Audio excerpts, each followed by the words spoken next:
good.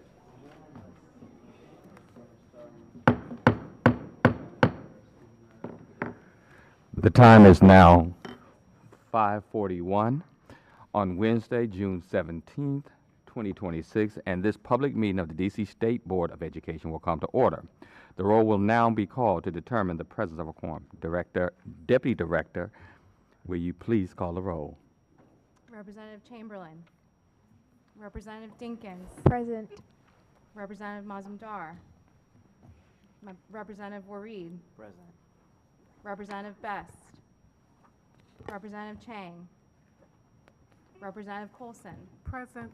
Representative Henderson. Present. Representative Johnson Law. Representative Thompson. Representative Williams. Present. Vice President Goulet. Here. President Patterson. Present. Mr. President, you have a quorum. Thank you so much. A quorum has been determined, and the State Board will now proceed with the business portion of the meeting. Members, we have a draft agenda before us. Are there any corrections or additions or changes? Mr. President? Yes. So, a couple things. One, I would like to add to the administrative approval agenda. I need to put my mic. All right, so everybody can hear. We got to hear on the TV, too. Okay. So, if I could first add to the administrative approval agenda, the approval of the Student Advisory Committee annual report. Okay. So moved? Do I No, so moved.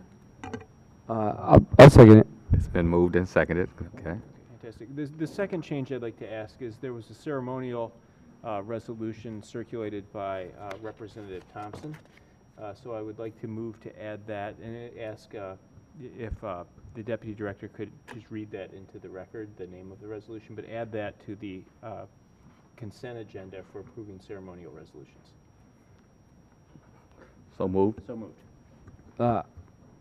Representative Henderson? Second. It's been properly moved and seconded.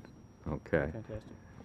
And then lastly, without objection, I'd like to move the approval of the ceremonial resolutions up on the agenda to after the remarks of Ossie at today's meeting. So Okay. moved. It's been Second. properly moved and second. Okay. All right. Is there any discussions on any of the motions that have been moved? Yeah, I'm in agreement with all the changes, proposed changes. Okay. Okay, so what I'm going to read from my script. So seeing that there's no discussion, I know there's a number of them. We're going to add CR 26-15, honoring the life and legacy of Diana K. Alexander to our consent agenda, and the others that were properly moved and seconded. All in favor? Aye. Any nays? The ayes have it. They carry. Okay.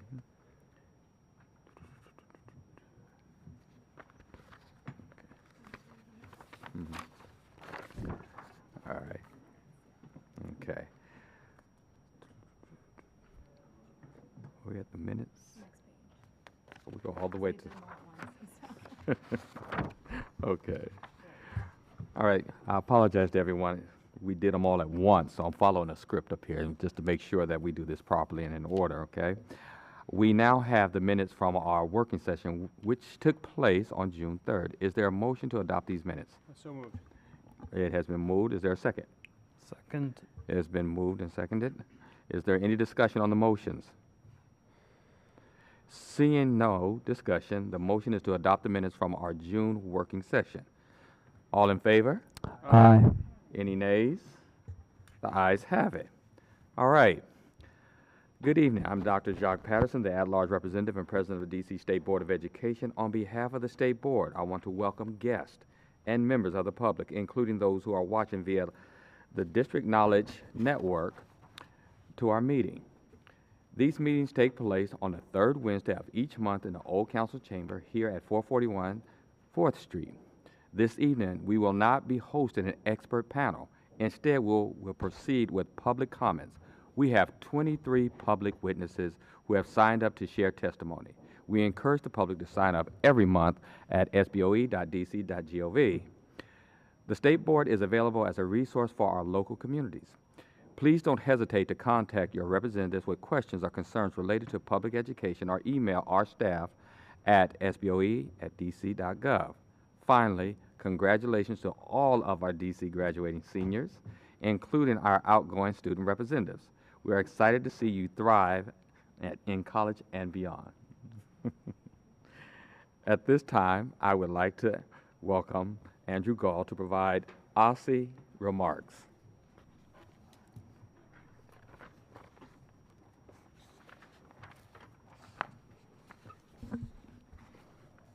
Good evening, State Board members, staff, and members of the public. My name is Andrew Gall. I'm the Deputy Chief of Staff for Legislative Affairs and Policy at the Office of the State Superintendent of Education. Thank you to the Board for the opportunity to present remarks on behalf of the State Superintendent, Dr. Antoinette Mitchell. It is an exciting time, changes in the air. For some, it is the start of a well-deserved summer break. For OSSE, it is time to prepare for the start of the 26-27 school year and the launch of a new 5-year strategic plan. For the Council and its various stakeholders, including the State Board, it remains budget season. And for thousands of students across the district, it is graduation season. The unmitigated joy and sense of possibility that comes with graduation is one of the reasons I love working in education.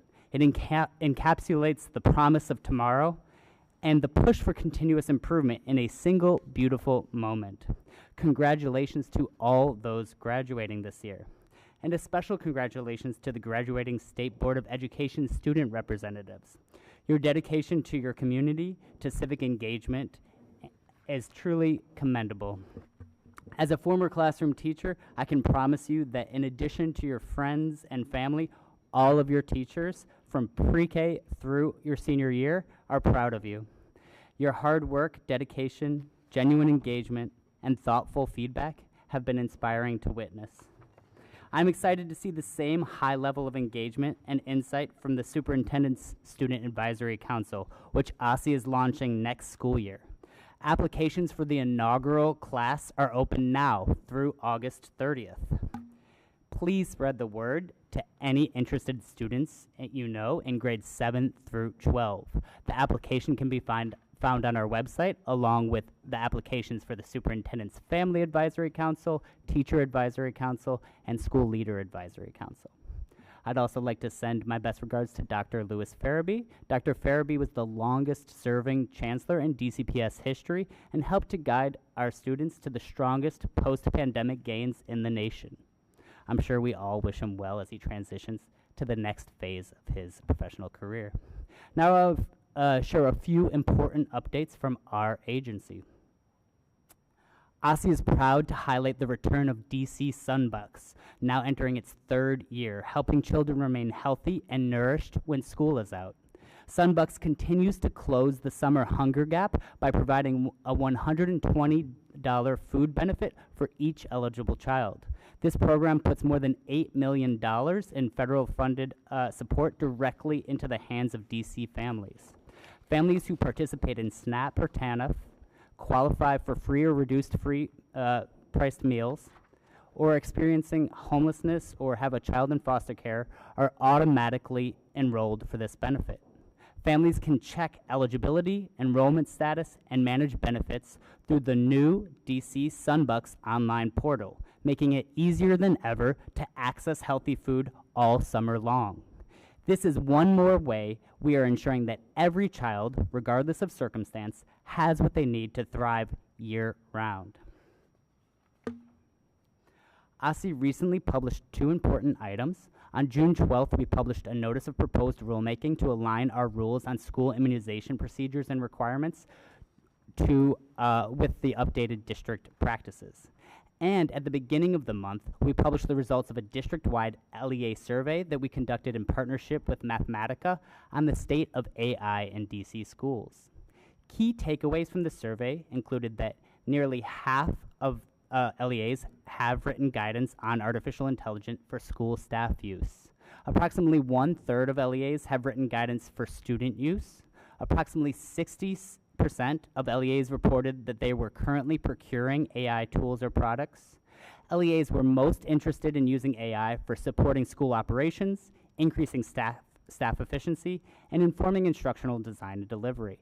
LEA's greatest self-identified challenge with using AI was related to data privacy and security concerns. The number one requested support from OSSI was for a model policy or guidance document on AI for instruction. As a result, OSSI is currently working to develop a model AI policy for instructional use, which we will socialize and improve through iteration. In conclusion, I would like to remind district parents and students to close the year with positive momentum and keep learning going over the summer. For those of you still in school, please finish with strong attendance. Every single day counts because every single day is an opportunity to learn something new and to deepen your knowledge and skills. For students heading into summer break, the DC Public Library has a Discover Summer initiative from June 1st through August 31st. This initiative is an all-ages celebration of reading and learning with events and activities to help students maintain their academic skills over the summer. I highly encourage students and families to register for the summer bingo board and start working towards prizes like nationals tickets. Visit DCPL's Discover Summer website or stop by your local library to learn more. Thank you for your time and attention. I wish all of you a joyous, safe, and productive start to summer. Thank you so much, Andrew. Thank you. All right. Now, based on our amended agenda, we will now move to adopt a consent agenda for our ceremonial resolutions. Deputy Director, please read the title of the resolutions to be included in tonight's consent agenda. CR 26-10, recognizing Sylvia Isaac, outgoing principal of School Without Walls High School. CR 26-11, recognizing 2025 to 2026 student representative Harry Pixley Chamberlain. CR 26-12, recognizing 2025 to 2026 student representative Nyla Dinkins. CR 26-13, recognizing 2025 to 2026 student representative Satara Mazumdar. CR 26-14, recognizing 2025 to 2026 student representative Isa Wareed. And then the added CR is CR 26-15, honoring the life and legacy of Diane K. Alexander. Are there any items that need to be removed from the consent agenda? Okay. Is there a motion to adopt the consent agenda items? So moved. It has been moved by Representative Goulet. Second. I'll second it. It's been seconded by Representative Williams. Having been properly moved and seconded, the motion is now open for discussion. Members, this is your opportunity to share comments on any of the ceremonial resolutions. Representative Henderson. Yeah, I just want to quickly thank the student representatives for their service and everything that they contributed to the board over the year. We are a better board because of you. I really appreciate it. One thing that stands out to me is when we visited Representative Wareed's school, and he hosted us and helped us make the most of that visit. But you all contribute so much each meeting, and we thank you and wish you well. Other comments?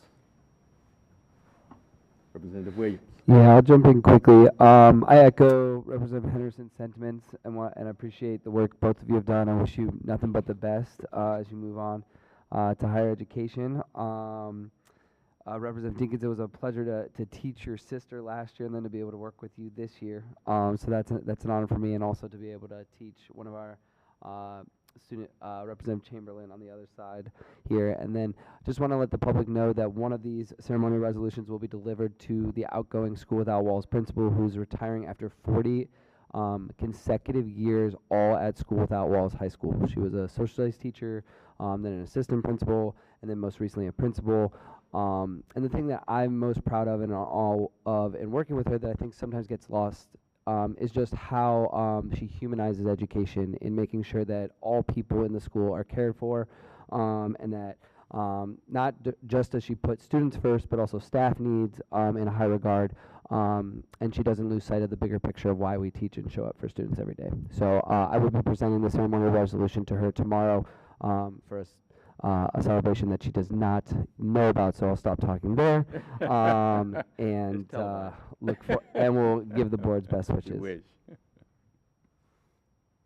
All right. Other comments? I'll go here. Representative Thompson?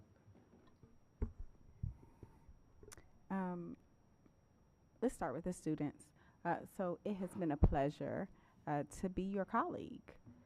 You are student representatives only because you're not elected, not because you are lesser representatives than us. If anything, you probably carry more weight than any of us ever could when you add your point of view to our resolutions, when you participate in things like our task forces, just the work that you all have done as far as participatory research that will be delivered to council.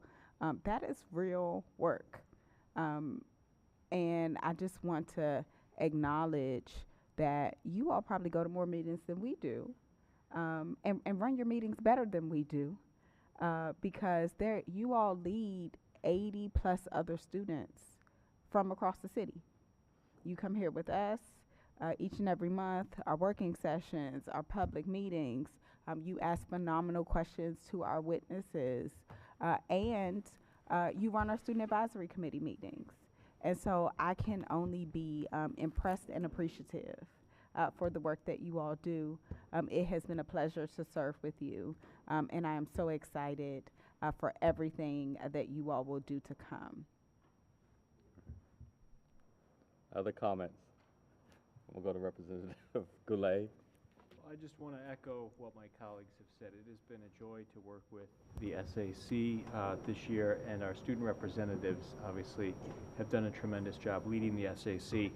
I mean, you look at what the SAC has accomplished just in 1 year with having a tremendously successful Youth Civic Leadership Summit with MICPA Challenge, to working with the DC Education Research Collaborative and producing an annual report with, I think, really thoughtful findings that will leave a legacy, behind at the board, that we need to try to achieve some of those things. I mean, you looked at college and career readiness, student mental health, school safety, school meals, school nurses, and then access to extracurricular activities. And I think it was a really thoughtful report. And just, it was already mentioned, but the attendance at SAC, to be able to maintain such a level of student interest, made this just truly a special year. So I want to wish you both well, and congratulations on a great time here at the board. Other comments? Representative Best? Yeah. So every year, I always say, like, our best board members are our students, and you all by far continue to raise the bar. We are literally coming off the backs of an election cycle where everyone is trying to share their vision of, like, a better future for DC. And although we're not really where we want to be, when I look at you all, I know that we're going in the right direction. So I just want to say thank you for all the work that you continue to do and so much success. I know you guys are going to get a lot of success on your next steps in college. Yep. All right, I'm looking. Representative Colson? I'm trying to think of what has not been said, because I echo all of that. I do applaud all of you. I marvel at how you all balance your coursework and all of the other things that have been named here. When you all go away to school, I want you to remember this work. If there's a possibility of you taking something that you're most proud of to serve as a trophy for you, please do that. Because you're going from a lake, if you will, to the big old ocean. And I want you all to still remember that you're worthy, that you're brilliant, that you deserve to be there. You have done amazing things already. And when you feel like it's too tough, just reflect on this, because we are all here supporting, cheering for you, and we know that you all have so much more in you. So keep going onward and upward, but don't forget what you've already accomplished and build on that. We appreciate you. It's been a delight to work with you both. All right, representatives, and I won't say student representatives. Everyone has gotten to say something, and mostly, as Dr. Colson has said, a lot of things are already said, but one thing, being able to serve in this particular position as president, I get to swear you guys in at the beginning of the year. And that is always so great for me, to come to your school, see your family, your friends, and swear you in, And then I've watched you guys throughout the whole year and it's just amazing. I feel like a proud parent as I watch you guys ask questions, and it's so amazing because you guys' questions are so good. They are just so good. And it's like, being a parent and just watching their own child go through this maturation. And I just want to say, I'm so proud of you guys. Every year, I'm proud of the students that leave here, come here and leave and everything, of your accomplishments, the colleges that you guys are now about to attend. That is so great. And just want to say thank you. You really do add the most, I think, to a lot of our discussions because you're living what we're talking about every day. It affects you, it impacts you the most of what we're talking about because you are the students. And what you bring to that conversation as the actual practitioner, so to speak, of the ones that's doing it, is just so amazing. So thank you for everything, for all you've added. I'm wishing you much, much success, which I know you will have as you go forward, okay? So thank you. All right. Seeing no discussion, no further discussion, the motion is to adopt the consent agenda. All in favor? Aye. Aye. Any nays? And the ayes have it. It carries. All right. At this time, the board will adjourn for a quick break, okay? Because we're going to do some things with our students and stuff like that and take some pictures. So we're going to take a break. And we will come back, hopefully, if we do all of this, I believe. Let's see. Let's say about 6:15, okay? All right.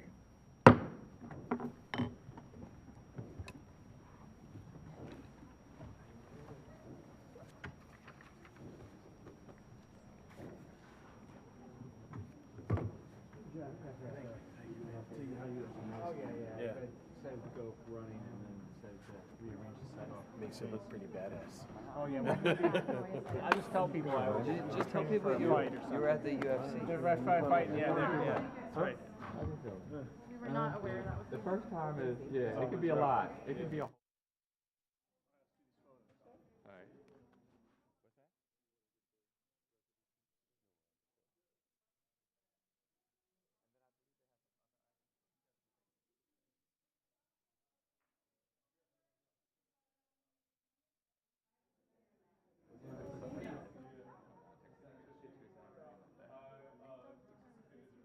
We were talking about exercising our right to vote yesterday and seeing your face on all the posters. I thought, I know a celebrity.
Wait, so should we, where should we put these?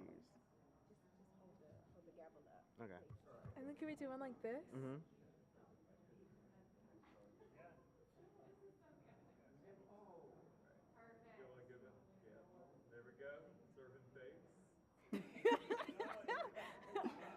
Can we do this too? Mm-hmm.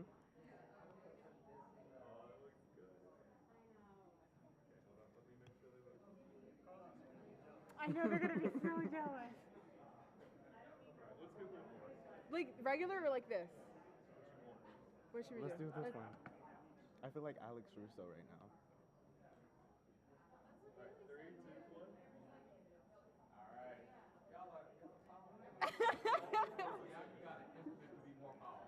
No, literally, I'm gonna show this to my mom. I'm so Hey, happy. whenever we have family meetings, I'm gonna just use this now. I love it. I'll be like, family meeting is in session. Oh wow. I love that. Me too. Hello. I love I I, do I too. love it too. No, honestly, I love it so much. Thank you all so Oh, are we taking a much. selfie now? Yes. I already knew.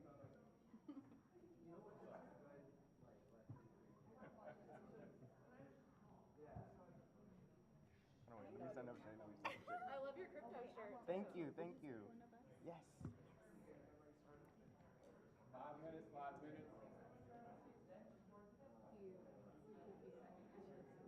I'm so proud of y'all. Thank When you. you go? I leave on August 9th.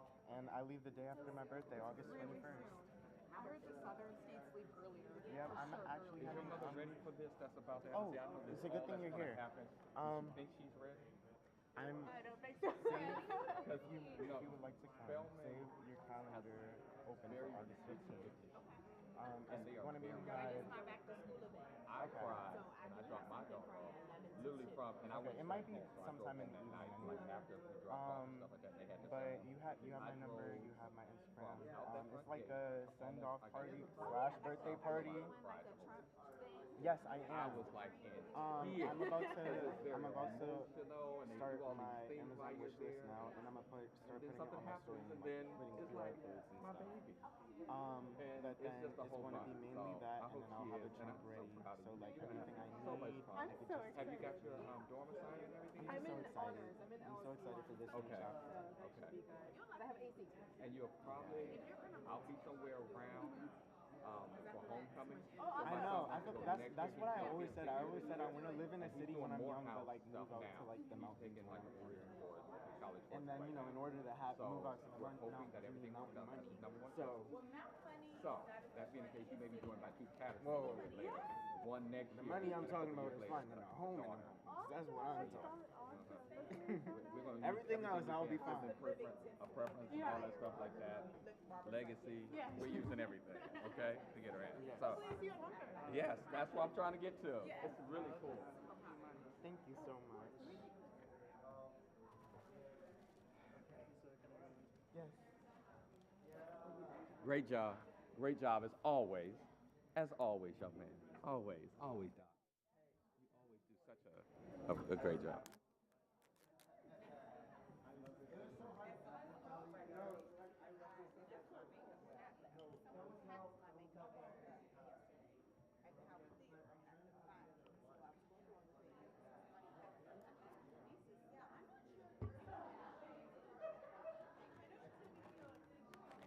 Okay, I don't have any more confusing parts, right? At the end.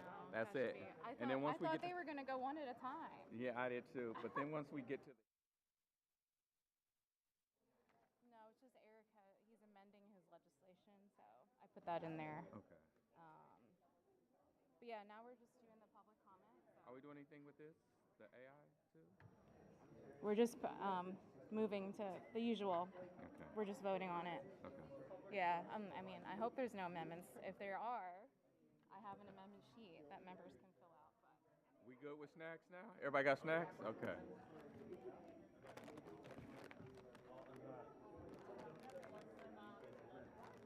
These are great, but I'm hoping they're okay because they've been in my car traveling with me. for the last 2 days. I'm dieting. I lost 9 pounds last week, so we can do it together. Let's try that. Yeah.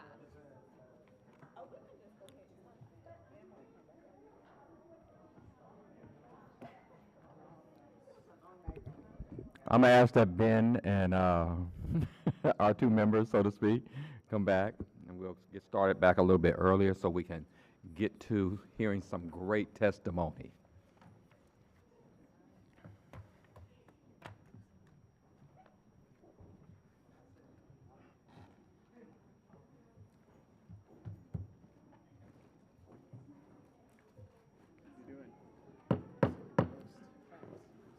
We are now back from our break. We hear testimony from public witnesses at every public meeting, and your comments become part of our official record. If you would like to speak at a future public meeting, please sign up using the form on our website at sboe.dc.gov. Sign up closes at 48 hours before the public meeting. We have 23 witnesses who have signed up to share testimony this evening. Members, please also refer to the written testimonies available on your Dropbox and in your materials. As a reminder, all public witnesses must share a copy of your testimony with our staff at SBOE@dc.gov so we can add it to the public record. We will hear from those in attendance in a panel format. Each witness will have up to 3 minutes to provide comments. If you are with us in person, please note that you must use one of the microphones on the table. The timer light on the table will be green for the first 2.5 minutes, and yellow for the last 30 seconds, and red after you have surpassed those 3 minutes. After the panel, we will pause for questions from the board members. If members have questions for the public witnesses, they will have up to 3 minutes. Those 3 minutes include the question and comments and the panel's answer. Our deputy director will call the public witnesses. She will also assist with timing to ensure our witness and members stay within their allotted time. Deputy Director, please call the first round of witnesses. Amory Goldberg, Lorena Flores, Maya Meckenbeer, Lindsay Lieberman, Kate Rosenberg, Anastasia Fitz, Michelle Harburg. Oh, that's fine. That's Yeah, fine. that That's won't fine. do that. Yeah, that's fine.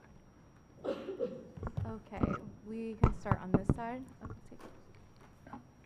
Yeah, you're welcome to move the mics closer.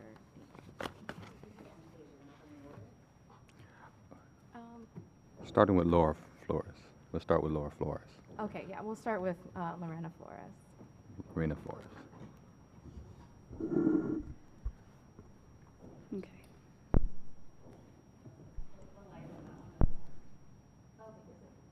Okay.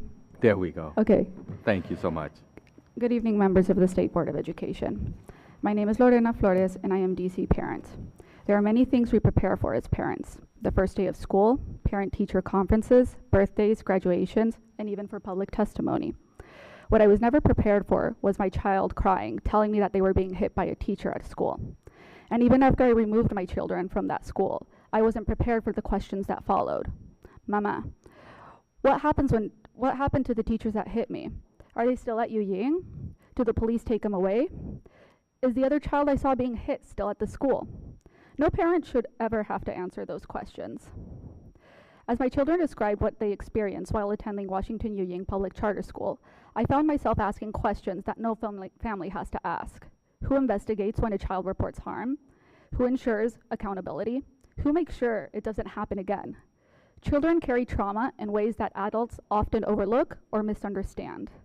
We know from decades of research that adverse childhood experiences can affect learning, emotional regulation, relationships, and physical health, and long-term outcomes. Yet, our systems remain fragmented and reactive. Over the past year, I have sought answers regarding serious concerns involving my children and other families who entrusted me with their experiences. Instead, I've encountered deflection, inconsistent communication, unclear reporting pathways, and barriers to obtaining critical information. Families should not have to become investigators, lawyers, advocates, and policy experts to simply understand what happened to their children or to ensure their safety. At the same time, I want to acknowledge that most educators enter this profession because they care deeply about children, yet we continue to ask them to do more with less, while failing to provide adequate staffing, training, behavioral supports, mental health resources, and clear accountability structures. Supporting families, educators, and protecting children are not competing priorities. They are inseparable responsibilities.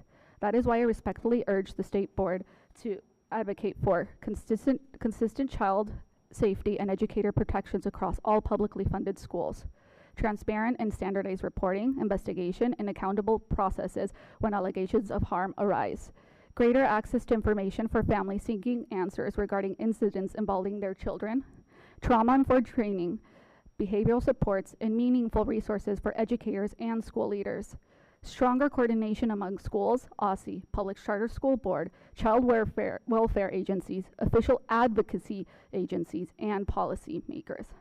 I ask the board to reflect on how educational priorities are set in DC. We often see popular, well-funded, already politically endorsed topics capture the spotlight.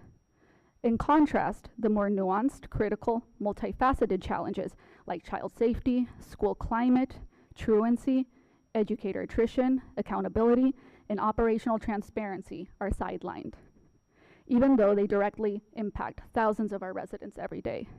For context, nearly 100,000 children rely on DC's public education system, not only for academics, but for safety, stability, belonging, and opportunity. Every child deserves to be safe, every educator deserves support, and every family deserves confidence that when serious concerns are raised, meaningful action will follow. I want to be able to tell my children that their concerns were taken seriously, that appropriate action was taken, and safeguards are in place to protect other children in the future. Thank you. Thank you for your time.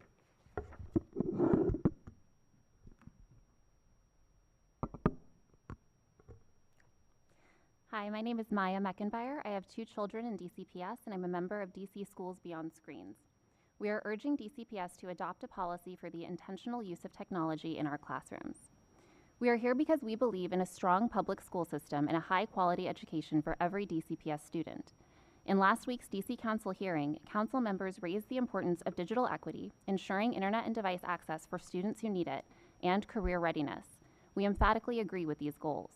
However, school-issued devices shouldn't offer our children a portal to inappropriate content and social media. Digital equity doesn't mean that 5-year-olds on one-to-one laptops, when they are still learning to read, and the data shows that reading comprehension is enhanced through paper books, not screens.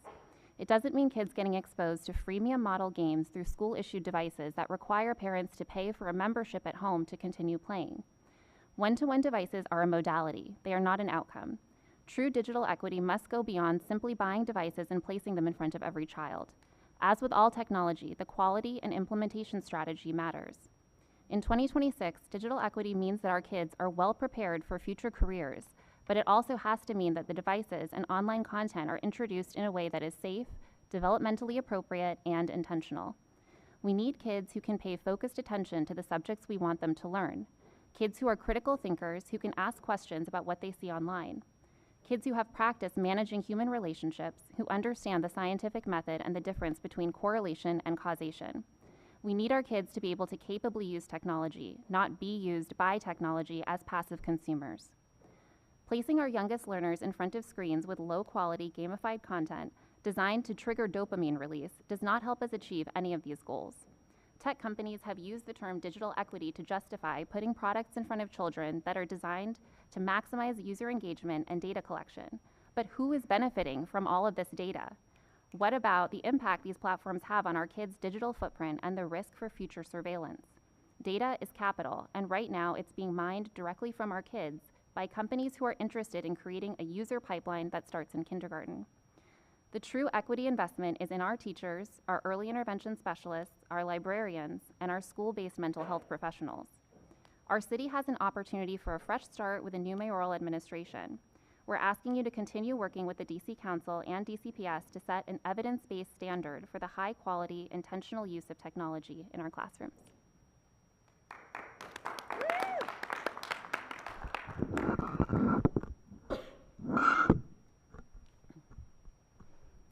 Hi, I'm Lindsay Lieberman, and I am a DCPS parent. This is my third appearance before the DC Council and School Board, and I'm here to ask one simple thing, that DC Public Schools comply with its own policy, federal law, and with the terms of service of the software platforms that it purchases and provides to our children. DCPS has a student and staff technology and network acceptable use policy. This policy states that its express purpose is to comply with the Children's Internet Protection Act, the Children's Online Privacy Protection Act, and DC's Protecting Students Digital Privacy Act. Unfortunately, for our children, DCPS is not in compliance with any of these laws. I'll offer 3 examples below. 1, DCPS is using YouTube in violation of its own policy and federal law. DCPS's own guidance lists YouTube as a prohibited site. YouTube's terms of service independently confirm that users must be at least 13 years old. And despite this, YouTube is routinely accessed in DCPS classrooms through teacher-owned adult accounts. When accessed via an adult account, the advertising is adult targeted, including commercials for video games, pharmaceuticals, and fast food. Routing children through adult accounts is not a workaround that brings DCPS into compliance with its policies. It's simply an additional violation of our children's rights and the law. 2, DCPS has still not fulfilled its legal obligations to provide parents notice and an opt-out process. Under COPA, when a school consents to data collection on behalf of its parents, it is obligated to provide parents notice of that consent, including the identities of authorized platforms and their data practices, and to give parents a meaningful opportunity to withdraw consent. DC Protecting Students Digital Privacy Act also restricts operators' use of student data and grants parents the right to request its deletion. We parents have been emailing DCPS for months now asking for this information. What accounts are our children being signed up for? What data of theirs is being given to these tech companies, and how do we opt out? We have not yet received a response and continue to be ignored. Hundreds of us parents have been re-enrolling our kids through Aspen for this upcoming school year, and we've been checking off that we do not consent to the tech policy because we do not want our children using these platforms without this information. Did DCPS respond by answering our questions and providing us the information that we need to make informed decisions? No.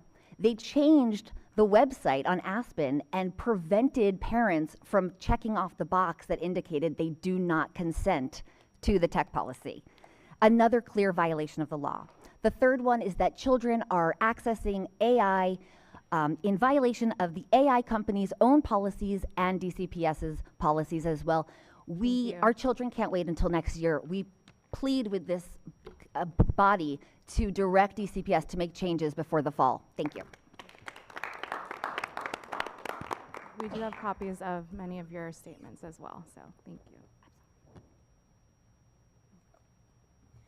My name is Kate Rosenberg. I'm a Ward 4 resident, mom to 2 DCPS students, and a member of Schools Beyond Screens DC. Last month, I testified asking for DCPS to set evidence-based, data-driven policy for our schools on the use of screens and devices and discontinue the use of unsafe technology products with no basis in evidence. I'm here again this month to ask for emergency action prior to the start of next school year, while we prepare for broader changes to protect children from the compounding harms of screen-reliant education and ed tech products. We don't need more debate or hearings on these specific problems. They're the bare minimum we should expect for the health and the safety of our kids. We're asking for DC to limit tech for young learners, pre-K to 2, by eliminating tablet access and digital device centers and limiting passive video viewing. Comply with acceptable use policy and terms of service by guaranteeing commercial-free classrooms, curbing unfettered internet access, and eliminating AI access. And be transparent by giving agency and information to families and caregivers. On behalf of the over 500 parents of Schools Beyond Screens DC, I would like to express our gratitude to this body for your partnership and your vision. and for the leadership of the DC Council members who have called for an evidence-based approach, joining a growing chorus of educators, scientists, doctors, academics, states, and school districts in recognizing the harms that the current pervasiveness of screens and technology products lacking an independent evidence base inflict on children's learning outcomes, mental health, and quite literally, their capacity to pay attention. I'd like to hold on this last point. Attention is one of the most valuable commodities today. It's also a fragile faculty for us all, but especially children. Like a muscle, we use it or lose it. We must exercise it and treat it with care. A 2023 OECD study found that 2/3 of 15-year-olds report being distracted by digital devices in math class. The distraction by other students' devices is associated with a performance gap equivalent to roughly 3/4 of a year of learning, and that students spending 5 to 7 hours a day on devices at school scored 49 points lower in math than light users after socioeconomic adjustment. A 2013 study showed that in-class laptop multitasking lowered test scores not only for the user, but for surrounding students who could see the screen. On a personal note, as a mom, I have profound concerns about the specific impact that for-profit edtech products, specifically designed to put child users into a dopamine-chasing loop, have on children with ADHD. We hear many stories from college professors today charged with teaching incoming students who can't pay attention and can't sustain focus long enough to read a full book. Our kids deserve better. They deserve to graduate DCPS with an intact attention span that screens and devices have not destroyed. Please help us to get these bare minimum emergency measures enacted this summer while we await bigger changes. Thank you.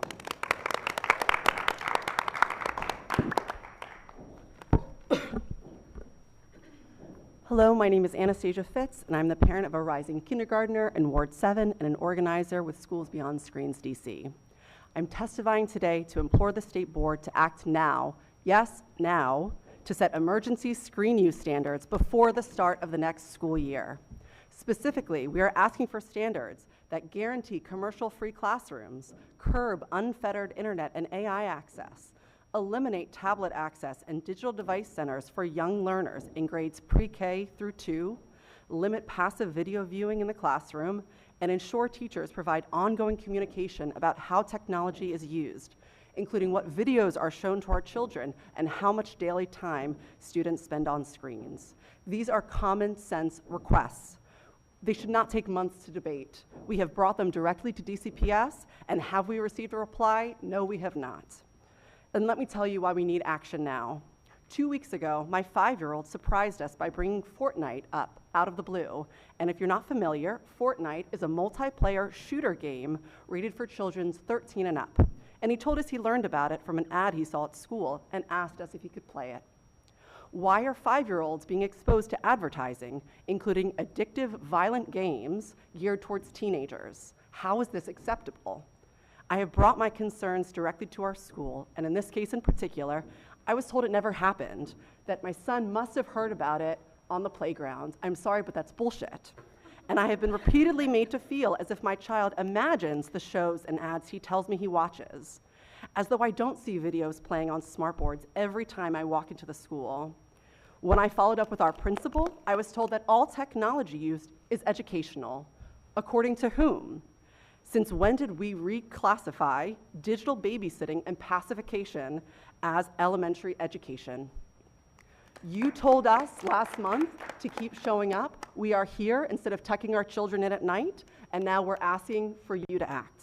Schools are brushing us off, DCPS is brushing us off, and many on the DC Council are telling us to slow down and wait, but our kids are growing up. You are our partners in protecting and educating our children, and we need you.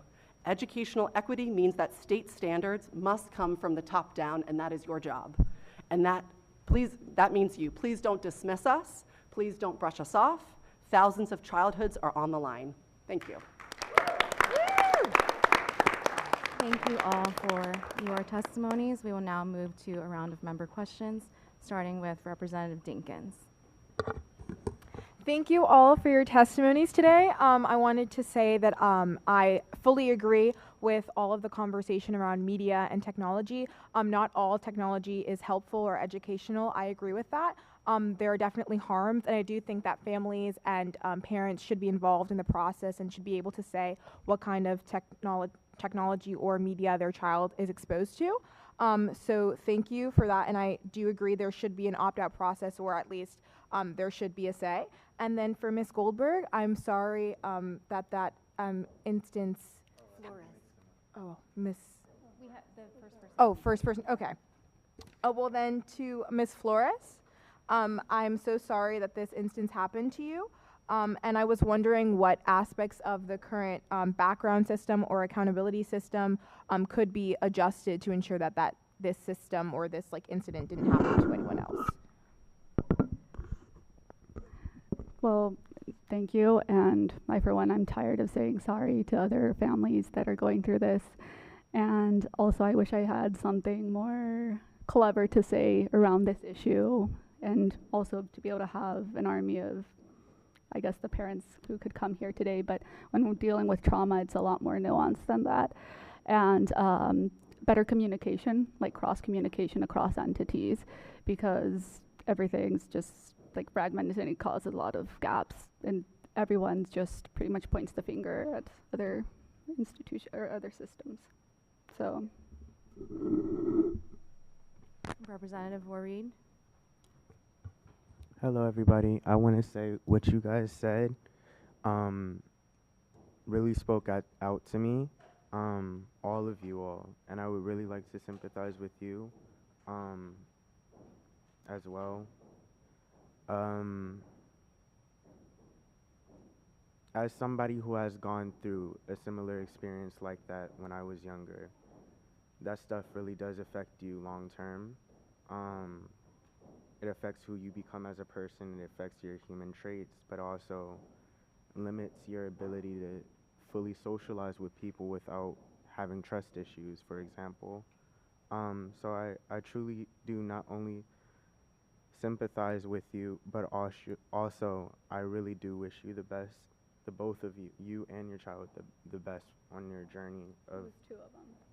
Oh, both of your children, getting justice. So I really want to say thank you for coming. Thank you for speaking. A lot of parents don't know that there's an outlet for them to discuss about the things that are going on in charter schools specifically. So I really want to say thank you so much. Thank you. Honestly. For you. I also would like to say thank you as well. As someone who was exposed to technology at a very young age, there were some huge disadvantages that I definitely gained from, just being given, well, back then we didn't have iPads, we were still on the desktop computers, but, just being told to sit in front of a computer and, go on, different websites that are supposed to help us learn how to read, supposed to help us learn how to do math, but in reality, I'm just simply learning how to bypass barriers in order to get a certain outlook or a certain thing that I want. It doesn't, I feel like in my personal opinion, it doesn't give students the frame of reference that they need whenever they're in a learning environment, and just teaches them to just go on to technology and, doesn't really teach them human interaction, which a lot of students these days really need.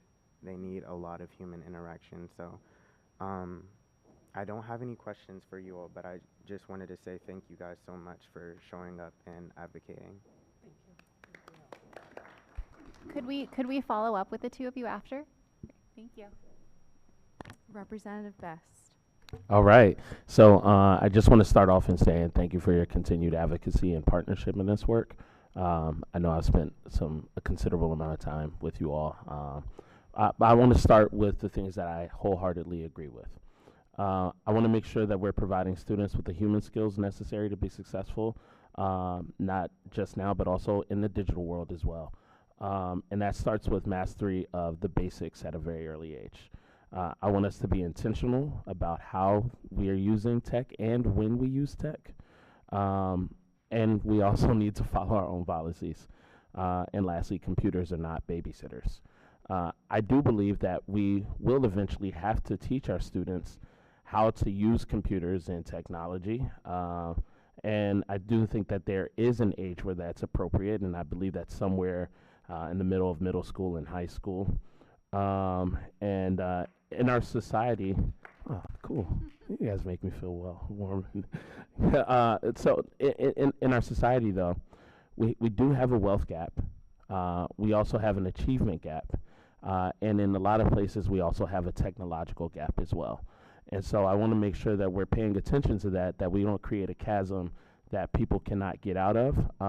And so I just want to make sure that, and I know you all are on the same page with me on this one, but making sure that in the work that we are doing, that it's about what's developmentally appropriate, and that we're making sure that we're pushing that so everyone else knows that it's not, we're saying no to tech, but we're saying no to it not being intentional and no to it being too soon.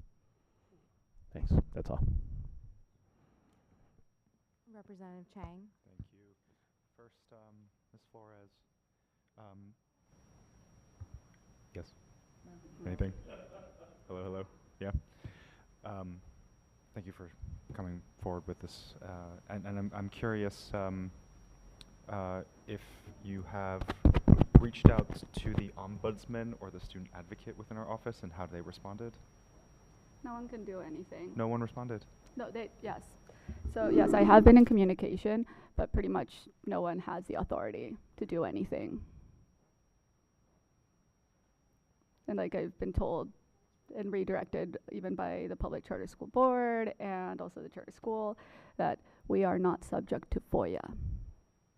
It's like their number one thing that they just say, like, okay, we don't have to reply to anything that you say. So that either goes through a subpoena or through like an actual investigation, which is a whole other thing. I would appreciate if I can follow up with you on this. And to the many parents in the room tonight, thank you. I think my question to everybody this time, thank you for coming forward again, is making sure that we understand where we can be most helpful. And my understanding is that council was considering legislation and pulled it last minute, and so kind of thinking through what our role is in this to help, navigate and think through how to move things forward. What is the best way to, who should we talk to if we want a longer conversation than the 1 minute and 17 seconds that I've got left? Our understanding is that the State Board of Education has a role in advising on standards, and we are, I think, asking clearly for a standard, baseline, clear, consistent policy across DCPS schools for the intentional use of technology in the classroom. So if we could work together on that under what we understand to be your existing statutory authority, I think that would be a great next step, and we'd welcome further discussion. Who is the best person for me to meet with if I want a separate conversation? We can give you an contact information. Thank you. Thank you. That. Thanks. Representative Colson. Good evening, everyone. Welcome back. Thank you all for coming back and elaborating on your concerns and specific desires, outcomes for your students. I don't have any additional questions. I think I understood very clearly last month. I would say thank you to Representative Chang for asking like specific what can be done and who we should talk to. And with that said, you all still have my support on this, and I'll yield the rest of my time. Thank you.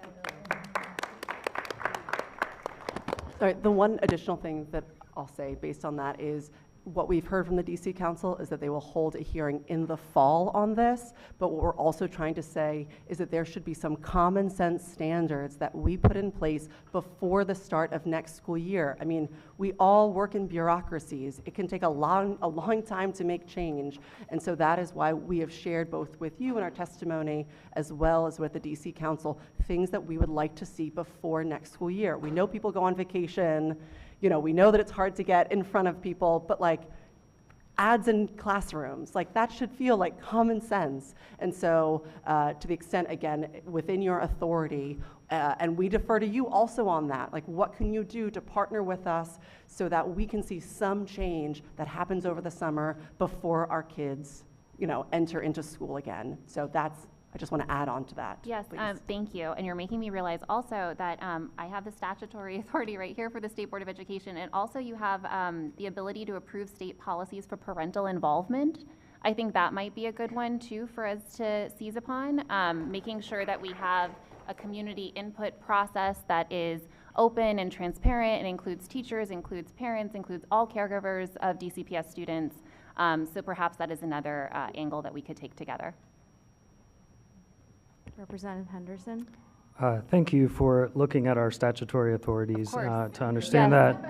that. But I think I'm afraid there's more context, which is that typically we are not able to initiate an official action even on our statutory authorities. And so you'll find us sometimes talking about board authority and governance. We passed a resolution around board authority to initiate policy. It's just something that we wish that we were able to do so that we could bring issues like this that constituents bring and be more assertive in our action.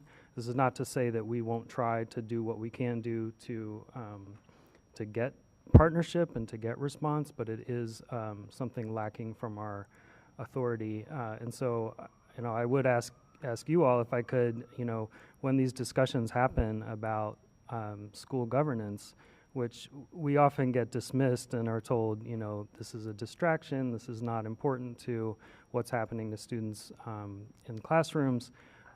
Many of us disagree with that because clearly when our constituents bring classroom issues to us, we are very limited in our authority. We cannot direct DCPS to do this or that, you know, independently. So in the broader discussion of governance, we would appreciate, you know, any support that you could give as we, you know, try to do that so that we can help you better. And Ms. Flores, you are also up against a Representative Henderson. That wasn't my time. Oh, the timer wasn't reset? No. Sorry about that. Team, if we could. Yeah, I'll take another 3.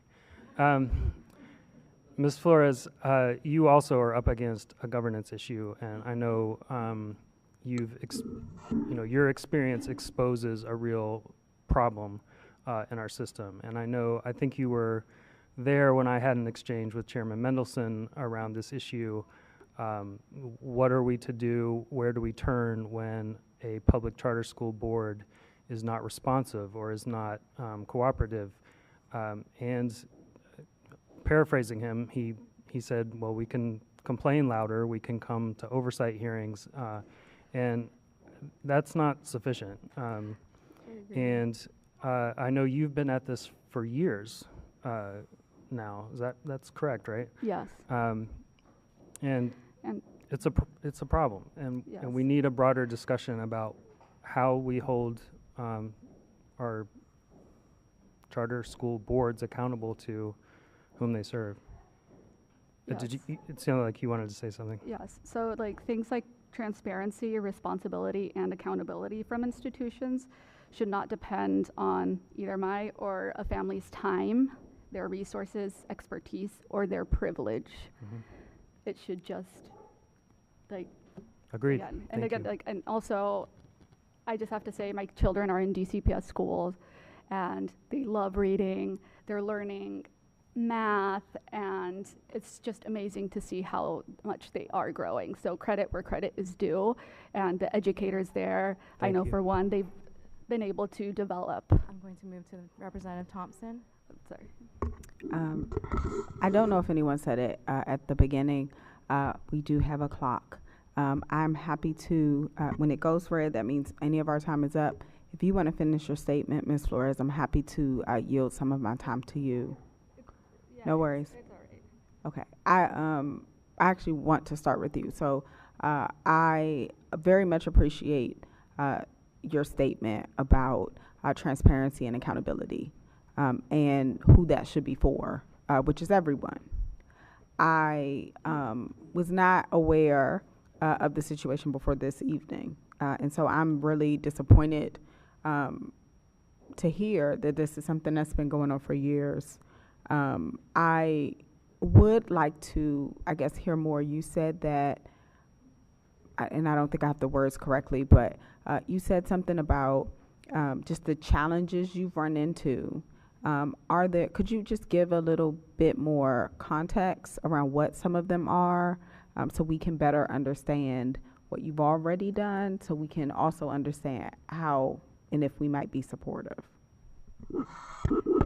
So initially, when this conversation started, obviously we spoke with the teachers, assistant teachers, then assistant principal, the board of trustees. Then that's when it escalated to the public charter school board, and still nothing. And so throughout this whole process, there has been a lot of good faith and wanting to work together with the people who actually have the influence in it. But for them, it's just not, I guess, as an important issue for them. And so it hasn't been taken seriously on that end. As far as the charter school board, they just send it back to the school, and the school just deflects and says And then things was that the only response you received, which is it's up to the school's board? So everyone says it's up to the board of trustees or the school. And when the school tells you that, oh, we're not subject to FOIA, and this is like the information that we have, this is all that you get, then it's kind of like, okay, well then what else? As far as like speaking even with lawyers who have dealt with this, it's pretty much like once you remove your child from the school, then you pretty much just give up any like option to like for accountability. So it's either you leave your child there and then figure out how to fix it, or you remove your child from the situation and put them in a safer place. And with my last 15 seconds, when you engaged our ombuds office, was that before or after removing your child? That was after. It was after. Yes. Okay. And Thank you. again, like I didn't know that those options even existed. Before. Thank you. Thank you. Representative Williams. Yes. Thank you all for your testimony today. I think, yeah, Ms. Flores, we've talked extensively about this, so thank you for being here. I know it's not easy, and it really highlights a lot of the gaps and limitations, like of the structures that we have in place for transparency and accountability around student safety.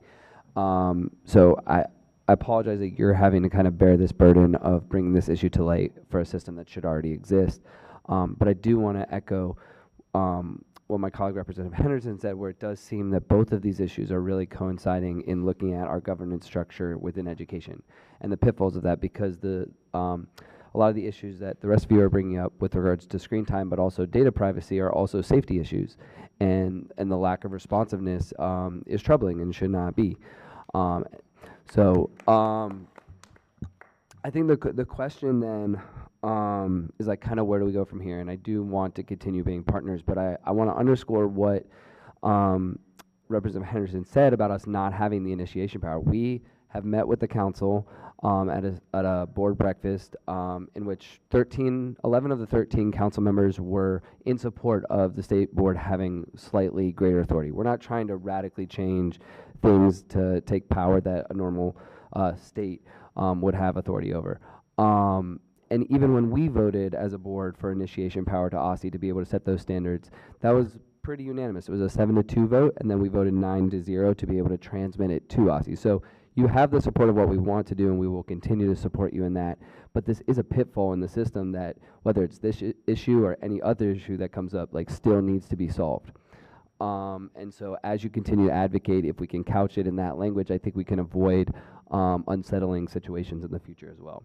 I think with this right now, I have been in touch and I've met with you all as well, and we'll continue to talk with the council. I think that we can kind of walk and chew gum at the same time. Like, it's good that there's a hearing in the fall, but I think we need to figure out an inroad in the more immediate future just to be able to get, yeah. And this is a big topic. I think there's some common sense things to me with regards to the privacy pieces. And then there's a lot of just big questions of how do we balance like kids being kids and learning how to read, while also, what role of technology they have at different developmental stages. So I want us to move fast in addressing the safety things, but I also want us to move smart in being able to make sure that it's nuanced and appropriate and not rushed. So thank you all. Yeah, and I mean, there are a lot of individual questions I have about the policy, but like DCPS simply not following its policy is something that I think deserves more attention, and that we need to collectively push for accountability. So thank you for your partnership, and I'll continue to work with you. Vice President Goulet. I want to thank everybody for coming in. Ms. Flores, I'll be glad to also talk with you afterwards about this, about maybe some steps that we can do to push harder on it, because I would like to understand better what the situation is, but I think I'd like to do so offline. To our witnesses who've come back again, thank you for keeping this issue live with us. I think we've got some exciting developments coming up here. In August, we're going to have an expert panel on this issue, and the resolution on it, the draft of it has been sent to the committee that's run by Representatives Thompson and Henderson, and they did a fantastic job with our graduation standards, and this issue will be before them. So I think we're going to have motion on it, but my colleagues are right in saying that we can't initiate action. Now, there are several ways you could get action before the fall, so let's talk about what those are. Number one would be you go to DC Council and they do emergency legislation before the recess. I think that's probably going to be a heavy lift and unlikely, but it is a possible route you could pursue. Also, what you could do is work with Council, work with us over the summer to try to then work with OSSI and DCPS to see if there's some policy changes they could put in place. I think that's probably the most likely route to try to work through Council, work through here to see if they're willing to voluntarily make some changes and commitments that help get you further to where you want to be before the school year starts. So like picking the top low-hanging fruit issues and trying to resolve them that way. I think one thing you can do is mentioned by my colleagues, and that's to go ask the chairman of the council for a public hearing on our state board authority bill. I think that's going to be really relevant to being able to have a hearing on that bill, because it needs a public hearing before it can be moved by council. And then we can talk about the need for some of these issues down there, including the ability of this board to initiate policy, because we can't approve policy that is not before us. So I think that would be helpful. And then lastly, just if you can come back in August, either to testify again or to hear what the experts have to say, that will help then shape the resolution this board would put forward. And that resolution then, even though it's not binding in the way approving it would be, it can help direct OSSI and DCPS on the direction that this board at least thinks we should take on technology issues. And I really respect you for coming out, agree with much of what you've said here tonight with child development and the need to make sure we don't overwhelm our child's senses with these before it's developmentally appropriate. So thanks for your persistence on this, and we look forward to continuing to work with you over the summer. So thanks again for coming out. President Patterson. Thank you so much. I think what you've seen is that each one of my colleagues, we want to help as much as we possibly can, but you've also heard them say that our hands are tied as well. You guys read to us very well what our statutory authority is, and we've been asking, as Representative Henderson said, for more authority so that we can do the work that you come and testify to us to do. So we're going to keep pushing for that. We would love your support in trying to ask them so that we can initiate policy, that we talk about governance.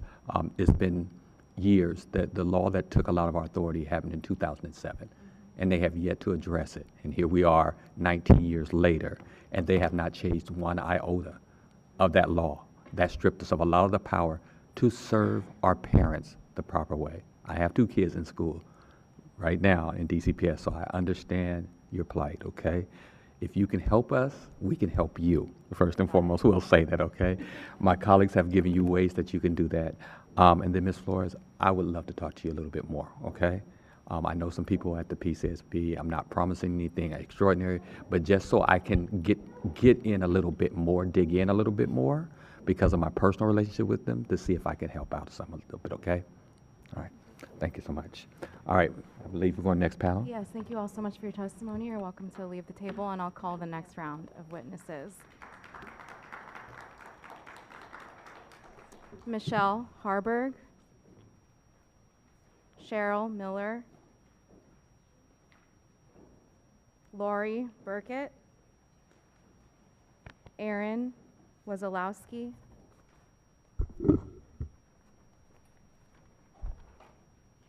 Alexandra Simbana,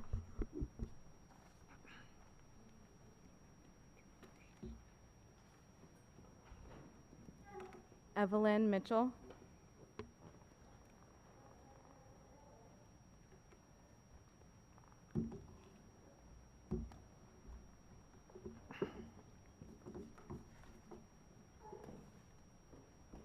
are you Michelle?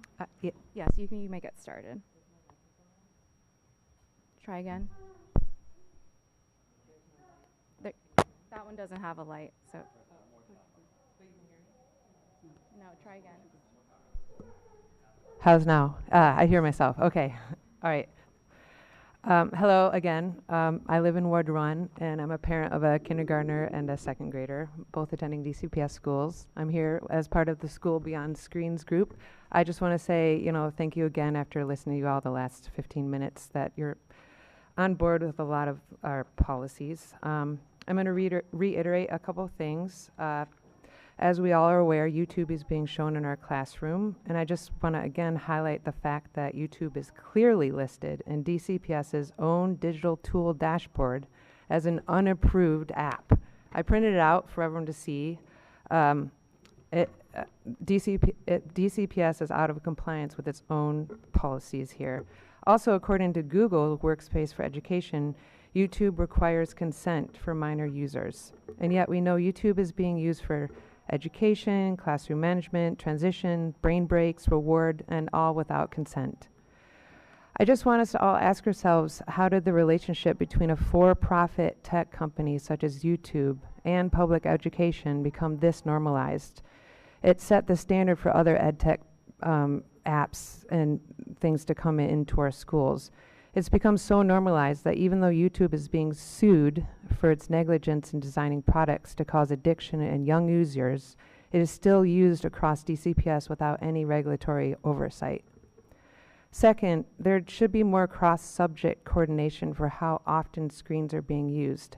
I've heard from my kids that the music teacher will show them an educational video about harmony, and then a gym teacher will show them one about stretching, and then there's 3 to 5 videos for brain breaks, and then a science teacher shows them videos about their weather. And then later the homeroom teacher gives them a movie for a reward. So all of this time adds up, and the teachers aren't talking to each other. It's not their fault. I'm not blaming the teachers. But that could mean that the students are watching more than their 2-hour limit that's set by the Surgeon General at school. And third, there's not any transparency to parents to how much their children are watching at school, so we can't make informed decisions for screen time use at home. This happened to be several times this year. We like to have family movie night with our kids on Fridays, and my kid loves to wait until after the movie is over to say, "Hey Mom, guess what? I watched a movie today at school." So that just means that she already surpassed that 2-hour limit by probably 4 hours. There's no enforced DCPS policy on transparency to parents for how much, how often, and what content their child is being exposed to via YouTube and other video content at school, whether or not it's educational. So we urge SBOE to help us set a reasonable standard for evidence-based, developmentally appropriate educational technology and screen time policy, which includes transparency for parents for DCPS and charter schools. Thank you. Thank you. Great. I'm Lori Burkett, a Ward 6 parent of 2 DCPS elementary students, and I'm coming here to tell you that we have something in common. We lack transparency about how screens are being used in schools. That's a liability, but there are solutions. Number 1, cut passive screen time, not just advertising. My children come home from school or aftercare singing the newest Wegovy jingle. DC leaders can solve that, but don't just throw more tax dollars at YouTube for a premium edition. It should aim directly at the problem. Too much screen time. Screens play during morning announcements. They run in music class. They fill time as brain breaks. They become substitutes for playtime and live supervision. My children have watched full seasons of Mr. Beast, along with the latest Kendrick Lamar videos, all at school. Create digital equity with guardrails. Schools that deploy technology without the infrastructure to safely manage it are not providing equitable education experiences. They are equitably exposing children to harm. Children at our elementary school are playing a game called BitLife. It's an online simulation game that asks kids questions such as, do you want to use a condom? Will you tell your parents about the sex toy you found? And the problem exists far beyond that game. Students can use their tech-issued devices to access content promoting suicide. Number 3, offer clear, strict guidelines to teachers, substitutes, aftercare providers as to what can and cannot be shown with screens. At Shepherd Elementary recently, a substitute used their screens to show children a graphic video of Sandy Hook. Kids lost sleep. Parents did too. The school lost its principal. And all of that could have been prevented with guidelines. Number 4, give parents transparency. Neighboring counties like Fairfax give parents weekly reports letting them see which websites their children visit and the duration. This would give parents a really good way to make informed decisions about the ones Michelle mentioned at home. Lastly, fund teachers. Give teachers more help, more aids, more training, more paper, more books. Redirect funding away from companies that are targeting our children and eroding their attention spans, and give it to the people who are building their cognitive skills. We are not up here sanctimoniously performing soliloquies. These are our children. And I'm asking you to show us, don't tell us that we have something else in common. We care about their education. Thank you. Thank you.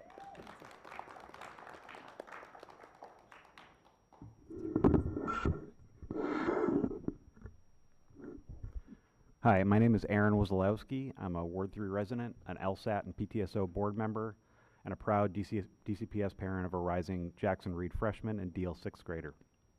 I'm here tonight to talk about 2 important issues. First, the issue that we've already been talking about, the need for immediate safeguards and oversight regarding student screen time and ed tech, and second, ongoing transparency issues at the State Advisory Panel on Special Education, or SAPSE. So on the first topic, I'll just sort of depart from my prepared comments and note that I want to reiterate the comments that Lori and others have made here. I agree with those recommendations. Going back to the discussion on the prior panel, I wholeheartedly support giving this board additional oversight authority. Very supportive of that. I also want to ask you all to recognize the urgency that you're hearing from parents here. You have an important platform. We're asking you to use it. We understand. You don't have all of the authority you need to be able to take action on this, but you can speak up the way parents are speaking up. You can have panel. I appreciate the August panel that you have planned on screen time. There are other issues related to ed tech that also need to be addressed, so I want to make sure that that comes through loud and clear. On the second issue, the State Advisory Panel on Special Education, there are currently serious challenges that I just want to make sure that this board is aware of. Under federal law, the SAPSE is supposed to serve as a vital advisory mechanism for families. However, years of delayed mayoral appointments have made it difficult for the panel to regularly even form a voting quorum. Today, the public cannot even verify who is currently serving on the panel because there is no live roster that's maintained. The SAPSE hasn't posted updated meeting minutes in 3 consecutive months. We cannot effectively address special education performance, especially following the Department of Education's recent noncompliance finding against DC, when our primary oversight board lacks basic transparency. Ultimately, whether it's knowing how much screen time our kids are getting in school, or who's legally responsible for protecting our children's special education rights, DC families are facing a pervasive lack of transparency and accountability.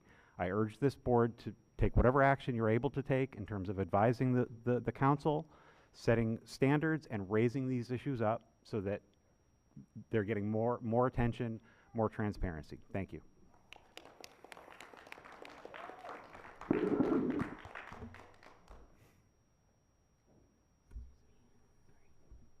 Hello? Working? Now? Now? Yes. Okay, there we go. Thank you. Good evening, members. My name is Alexandra Simbana. Education is a great equalizer. Certainly, that should be true of public education. It is a great equalizer because it is the schools that we have the right to attend, not a choice to attend, which we must ensure they have all the resources to fully provide for all students' educations. DCPS schools are the only by right schools we have a right to attend. They should be fully resourced to meet the educational needs of all children, to prepare them for their next educational step or their next educational opportunity, for their college or career training after graduating from high school. Our students need to be prepared to meet future destinations, no matter where they live in the city. As many of you know, and I've worked beside many of you for over a decade, parent advocacy is a testament that I hold very near and dear to my heart. However, this movement to quickly remove technology resources from schools is not well thought out, given the nuances of the beginning of an educational career to the end. Where are the opportunities for everyone? While some children have the option and resources, the availability to provide extra or targeted opportunities to their children with activities enrichment that meet their own personal ideologies or preferences outside of school, the same is not universally true across our city. The reason I came here tonight is to speak for the many children whose families could not be here tonight, whether due to work schedules, language barriers, transportation barriers, or simply too many family responsibilities, because to come before any committee demands a certain amount of privilege. I came tonight to speak on behalf of those families who could not be here, who rely on our schools and whose students rely on the resources and education that they will and should expect to receive at their public schools. In DC, there's certainly choice of sector. There's choice of program, but the primary source of education is our by right DCPS schools. The resources that school can provide its students should not depend on the socioeconomic makeup, political makeup, or ideological makeup of the families that attend that school. I understand these parents' concerns, and I share some of them, certainly. But always, at the root of whatever changes we make in DC, we must always prioritize with steady and thoughtful examination, study, and review. We already do this regularly in other aspects of educational review. We do this every 10 years for school boundaries as well as other reviews. We just completed or almost completed the work around adjusting graduation guidelines. None of these changes or even the proposed changes happen overnight, because to do so neglects to recognize the full engagement of the professionals at the heart of education, our teachers, our students, and our full school communities. To make swift changes is not something that we ever do without considering the many, many people who are not in the room. I encourage this body to remember that we are not here for a knee-jerk reaction to a soundbite popular cause, but rather to always hold true that is the long-term best interest of our DC public schools Thank you. and the people Your time that is they up. serve every day. Thank you.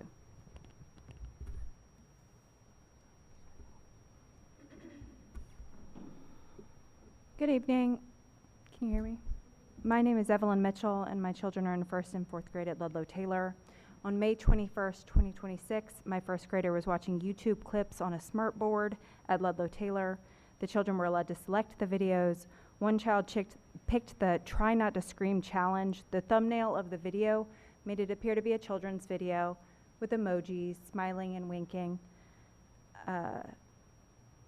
However, at various intervals during the video, small clips from adult horror movies appeared, including a man crawling up the stairs and a razor-toothed clown with a mouthful of blood coming down a hallway.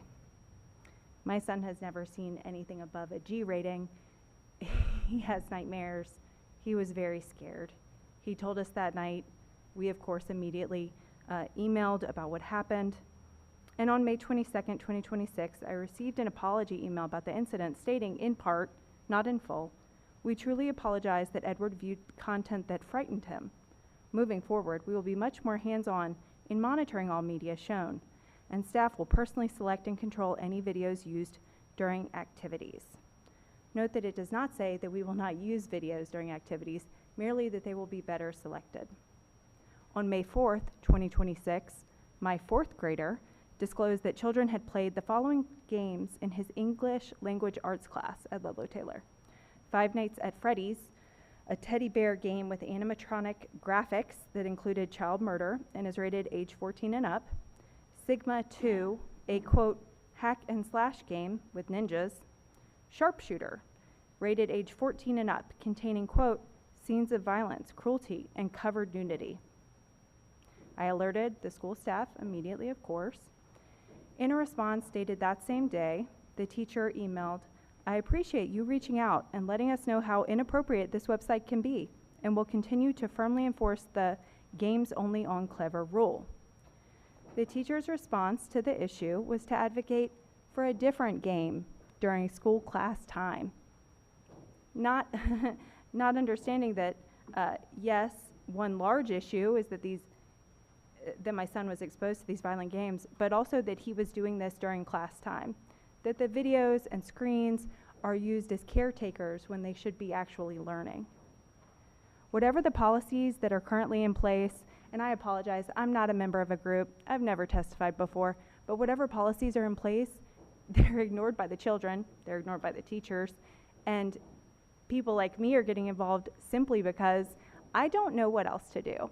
I don't know why there's a knee-jerk reaction and removing tech from schools. No, I just don't want YouTube and ads shown to my kids when they should be learning to read and write. Thank you. Your time is up. Thank you all for your testimonies. We will now move to a round of member questions, starting with Representative Warreed. Hello, everybody. Once again, I would like to thank you all for sharing your testimonies, especially as a outgoing student who has recently graduated. Hearing the things that you all have spoken about and said, specifically pertaining to student interaction inside of school, which is sounding like before middle school, like elementary school. I hate how common it is. It's gotten way too common. Being exposed to certain things at a certain age that you're not supposed to has long-term effects on children, has long-term effects on the way they think, the way they speak, the way they interact with people.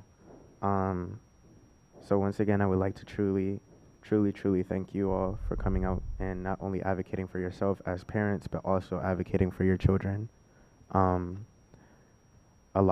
Like I've said before, a lot of people don't know the resources in order to speak out about certain issues, especially pertaining to those in classrooms. I don't have any questions necessarily, but I will say once again, I really do appreciate all that what you all are doing. It means a lot to me as a son, but also as a former K through 12 student. So I would genuinely like to appreciate each and every one of you. Thank you. Representative Chang.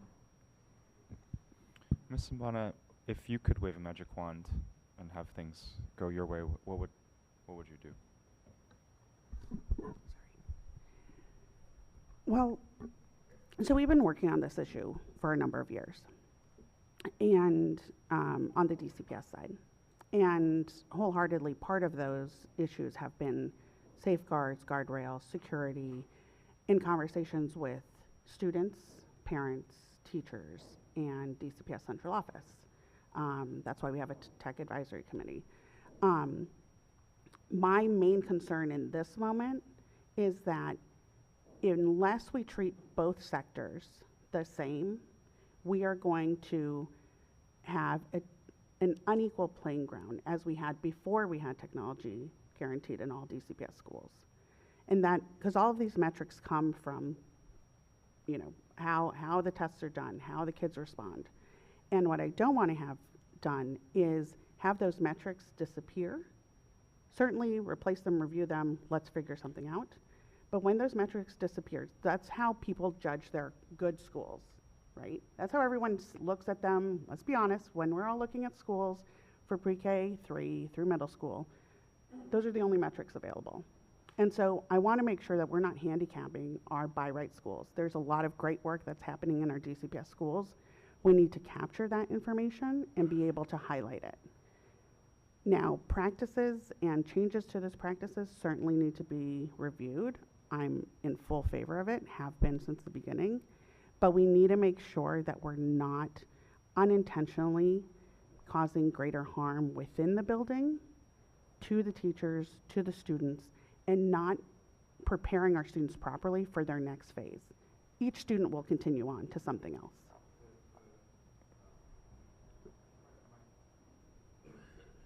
Would appreciate in 50 seconds an example from you of how you think technology, right, if we're talking about appropriate use of technology, an example of when you think it would be best used. It depends actually on the grade level, right? Because we're talking like a high school or preparing for high school, middle school, those experiences are vastly different. I'm also a charter parent, so I've seen the other side as well. We want to keep those both in tandem. As we did with graduation requirements, let's look at them both and make sure that we are not creating an unequal playing ground for our students, because they certainly do move between both sectors. Representative Colson. I don't have a question, but just a thought. When we count up the years of educating our students, we educate them far less years compared to their lifespan. But unfortunately, the things that happen during these years of education can impact them for their entire life. And I'm listening to you all testify, and I know that last year we were talking about cell phones. Last month we were talking about iReady. I believe Great Britain just proposed a ban for social media for anyone 16 years or under. I work in middle school and I've worked in high school. I know that TikTok and IG, all of those things have negative impacts on the learning in the school community. With that said, I guess my thought is, if we are focusing right now on our younger students, why not just, have a wide discussion about the entire trajectory, and let's consider what we need to do for all of our students across all grade bands, so that we're not coming back again when our students are in middle school or in high school saying that we should change these things, because it hits them at different age groups.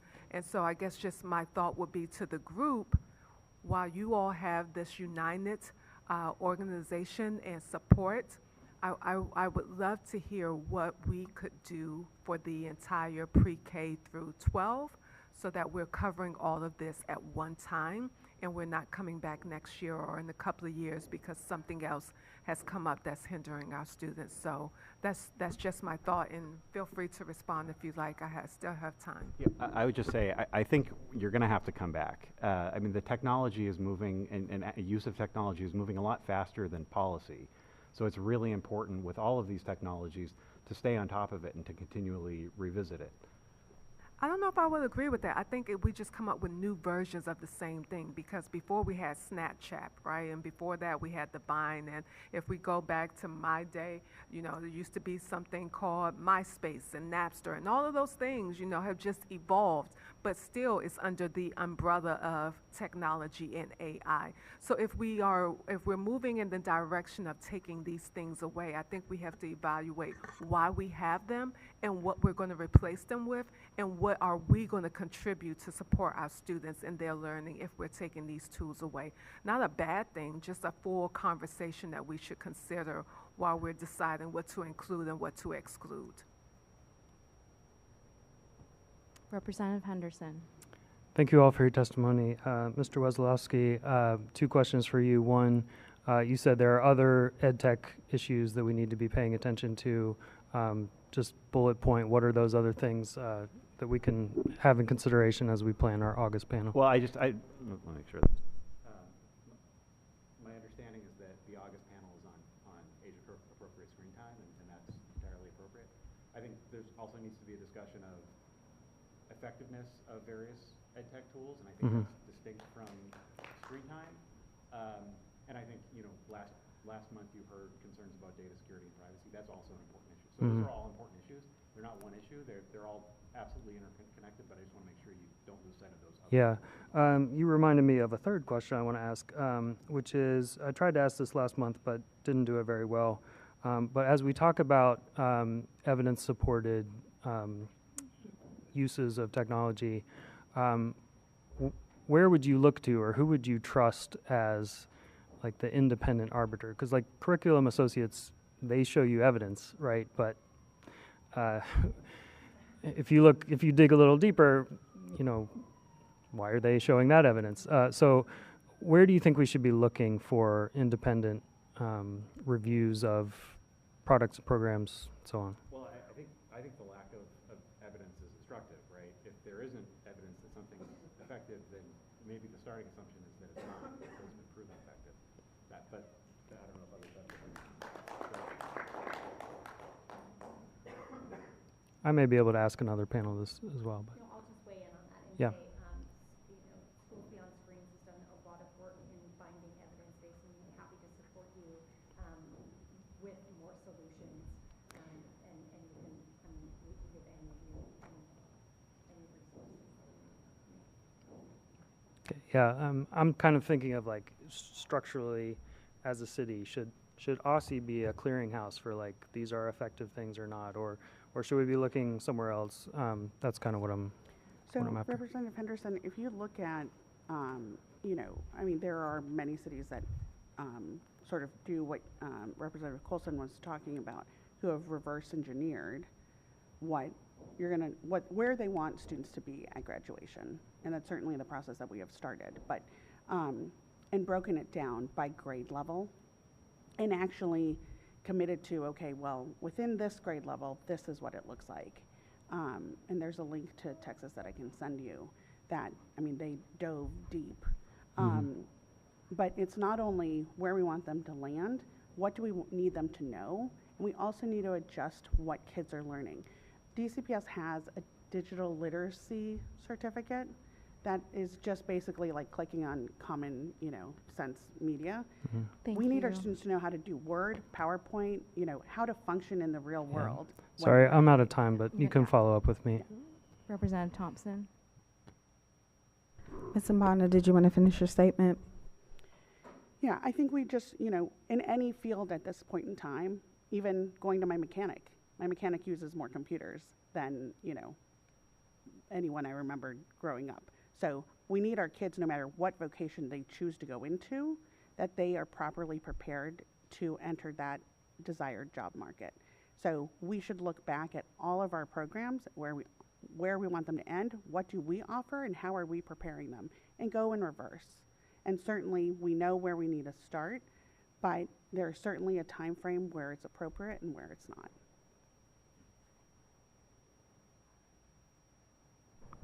I don't think I have questions for this panel. The testimony was clear. I will share one of the things. I hear you, Ms. Mbana, and really appreciate you raising the points about a lot of the work going into access around technology equity. I will say that there are two points of data that I know of where Ward 7 is last in access, and those are one, we are last in adult literacy. We have the highest number of illiterate adults in the city. And two, we are last in technology access in households.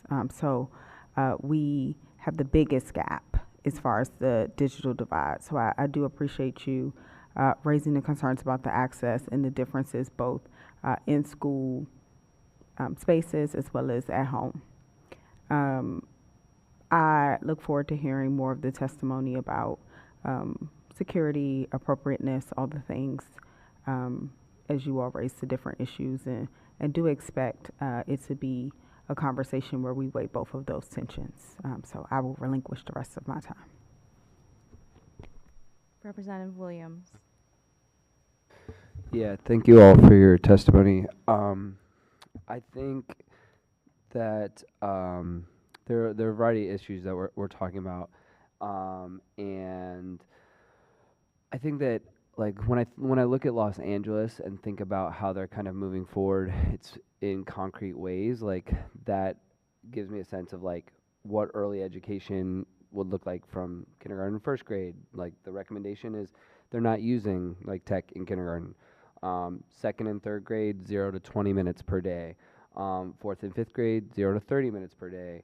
Sixth through eighth grade, 60 to 120 minutes per day. It's at least clear. I'm not sure that I agree with those exact numbers, but it's like concretized in a way that we can like have a particular policy. And it seems like it's scaffolded in a way that makes sense for younger students. I think some of the solutions and concerns and incidents that you've brought up just like make sense to me around ads in schools, particularly around like commercials and such.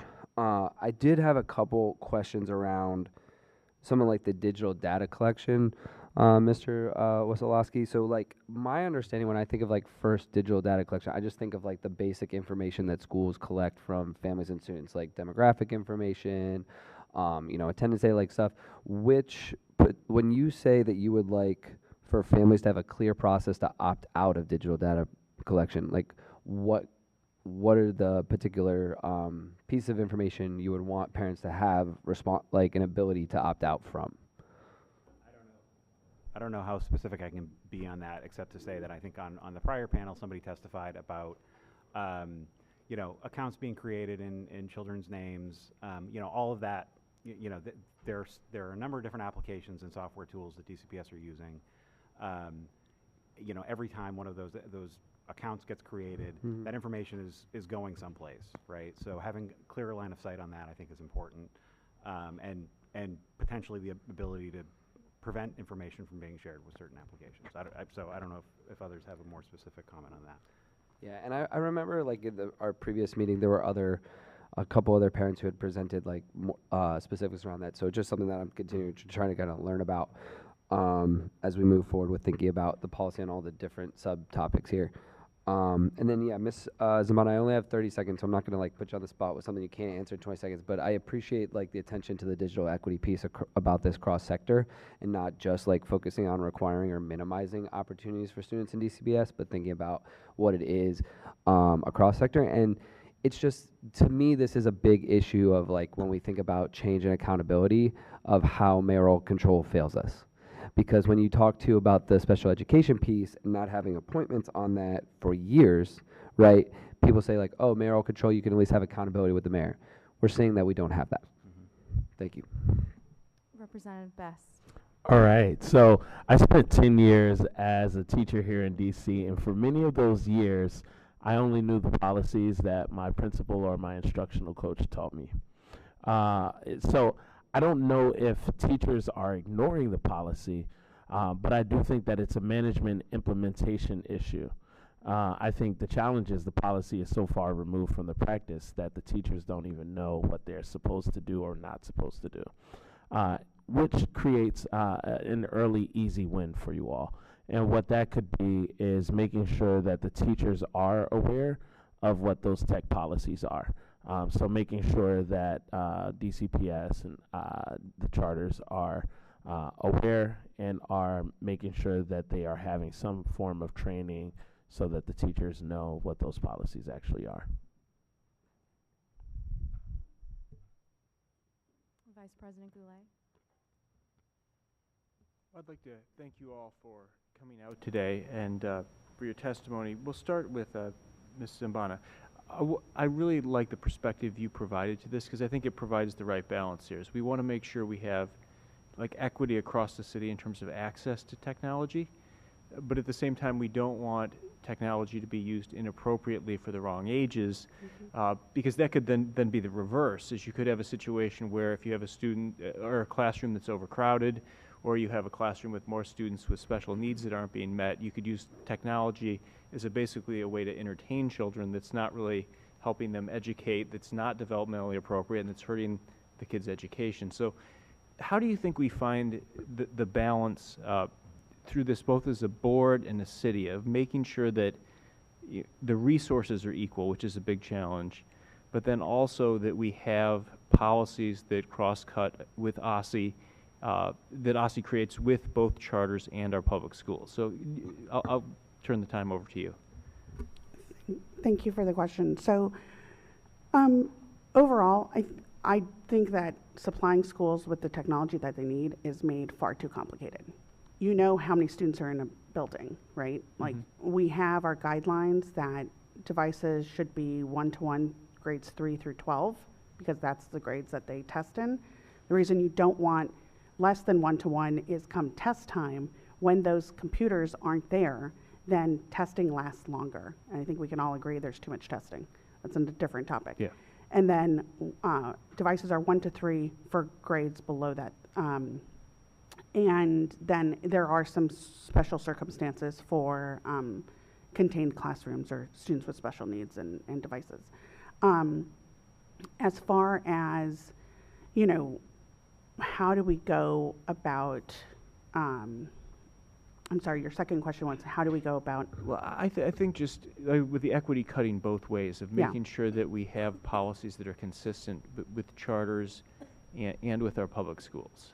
So I can tell you at charters, the ones that my child has attended, she received a free device day one. No parent, you know, nothing from the families, nothing. There was, every student received a device. Now, when that doesn't happen at your DCPS schools, that's when PTOs, PTAs are kicking in to supplement. Those supplemental devices are not held at the same standards that the central office ones are. And that's where you get security problems. So I think what we need to make sure is that, one, there's inventory across the board very easily. Two, like Representative Best said, there needs to be communication across the board from top to bottom, what the expectations are, especially to teachers and families. Thank you. Thank President you so much. Patterson. I want to thank this panel, and I want to thank my colleagues for the questions that you have, and because they asked some of the questions that they did. I have no questions for you at this particular time. They asked the things that were on my mind and got some pretty good answers to them. Ms. Savannah, I loved seeing you down at the council chamber, testifying, advocating as you're doing here, and we have to continue to push our council to truly put things in place that protect our children, period, point blank. And since that committee falls within the committee of the whole, education, and that's Chairman Mendelson, I'm going to say here loudly, I wish it was his own committee that could get the attention that it needs and not committee of the whole, but that's my personal feelings. But we need to continue to push Chairman Mendelson on those issues that can really protect our children. So thank you all. Thank you for your testimony. You all are welcome to exit, and I will call the next panel.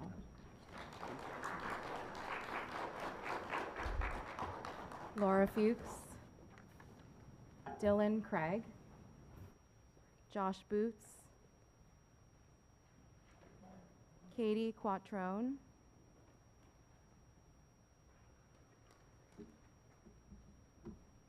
Laura McGorman,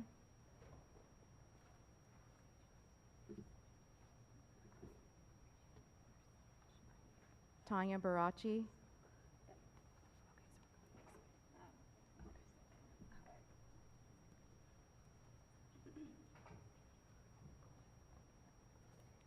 Saba Tekle. Okay. Elena Juris.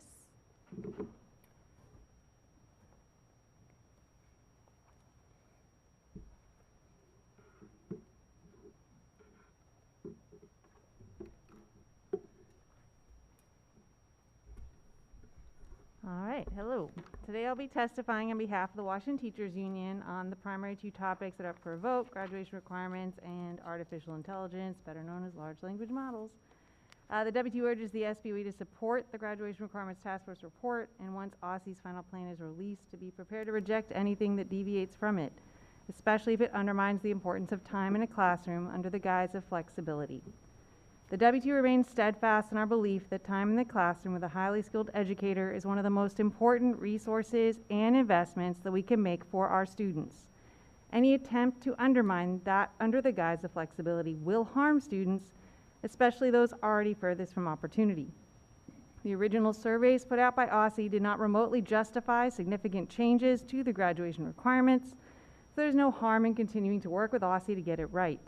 We should not be in a rush to revise the graduation requirements if they deviate from what has been recommended. The AI resolution is still troubling, both in its whereas statements and resolves. In the table below, which I'll send to you but ran out of time today, I'll point out how the resolution deviates from the unanimously passed AI resolution of the Washington Teachers Union.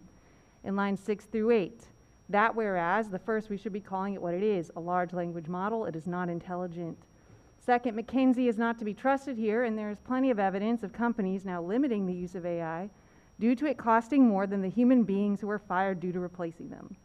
Lines 43 to 45. This statement is needlessly inflammatory, shows a pro-use of generative AI bias, and is not based in reality, but instead propaganda promulgated by AI companies. Lines 47 to 51. This promotes the idea that the definition of AI fluency will be in how to use generative AI. Until the other issues around the environment, racism, private information, and intellectual theft are solved, it should not be used by students in the classroom, full stop. Lines 61 to 65. Given earlier concerns about the implication of what AI fluency means, this is even more alarming that it would be integrated into our courses. Lines 67 to 69. Considering the companies that provide financial backing to Brookings, their research is not to be trusted. The idea that a racially biased tool should be used to improve equity is laughable. Lines 90 to 139, the standards, this appears to be putting the cart before the horse, and the way it is written, it is unclear how much of it would increase AI use across the standards versus addressing real challenges of AI even existing. Lines 162 to 172, the pilot, this is too far in advance to know if this should happen until we have the fluency definition that we can support. Lines 174 to 181, the equity statement, this seems backwards when LLMs actually increase inequities in society and are being expanded in a racist and environmentally racist manner. This statement appears to be pushing LLMs into the communities that are being the most negatively impacted, and it is not the right thing to do. And then line 192, there is no such thing as deeper learning with AI. It's simply a glorified social media Google search. Thank you.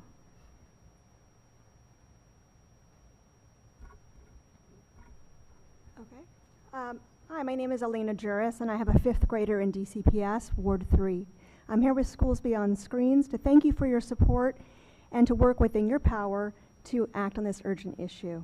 Recently, my husband testified about the IT security gaps in the DCPS online environment. Now, I'd like to share as a parent how excessive screens have disrupted older kids' learning. There's a huge difference between my son spending a half hour on screens at school versus 3 to 4 hours in school, plus 2 more hours on screen-based homework. This is what his 5th grade experience has been, and I'm asking for common sense interventions to help keep this from being repeated. Much discussion has covered the problem of screens in early childhood schooling, so I want to highlight what's been happening in later grades and to note that middle schoolers are merely 11, 12, and 13-year-olds, still very much struggling with impulses and judgment and needing guardrails as well. My son's rising 6th grade class will not be entering middle school with smartphones, as we signed a pledge to hold off until after 8th. So these middle school kids are not a lost cause that can wait for slow reforms. They are an opportunity for course correction in real time. Setting screen limits for each grade, using a whitelist-only internet list, and slashing screen-based homework are simple first steps. The current DCPS approach to digital learning has created and reinforced bad habits rather than preparing youth for the pressures that they face. Ironically, after having healthy screen norms at home for years, my son began bringing these habits home from school in 4th grade. He was using a laptop heavily without knowledge of ergonomics and began getting wrist pain. He accessed secret games on open browsers, and he received permission to play video games from his teachers as rewards for completing work. Heavy iReady weekly targets had him online at night, along with PowerPoint and Word assignments, and then begging for his video game reward. Learning to write essays was key in 4th and 5th grade, yet rather than struggling with those cognitive building blocks by hand, he had endless distractions with MS Word, formatting tools, and other browsers. The medium did not boost the outcome in learning. Using a laptop for homework required much more parental oversight than paper assignments, having to check if my child was still on task or on another browser when stuck. So what was the benefit when the screen detracted from the skills that he was building? I am the director of a large federal adult training center. I've had to navigate tech decisions in real time before experts knew all of the answers. We know that adult learners have trouble paying attention when in class with an open laptop browser, and that they engage more deeply with dense reading materials in hard copy. So I'm amazed that DCPS expects kids to do better than adults on this when their brains are still developing. Kids need age-appropriate constraints on screens to maximize their precious attention on fundamental skill building. We cannot give machines with more power and access than they're emotionally and intellectually ready to handle. This is happening in the best DCPS schools as a district-wide systemic problem, and it's too much for individual teachers or parents to mitigate. Thank you.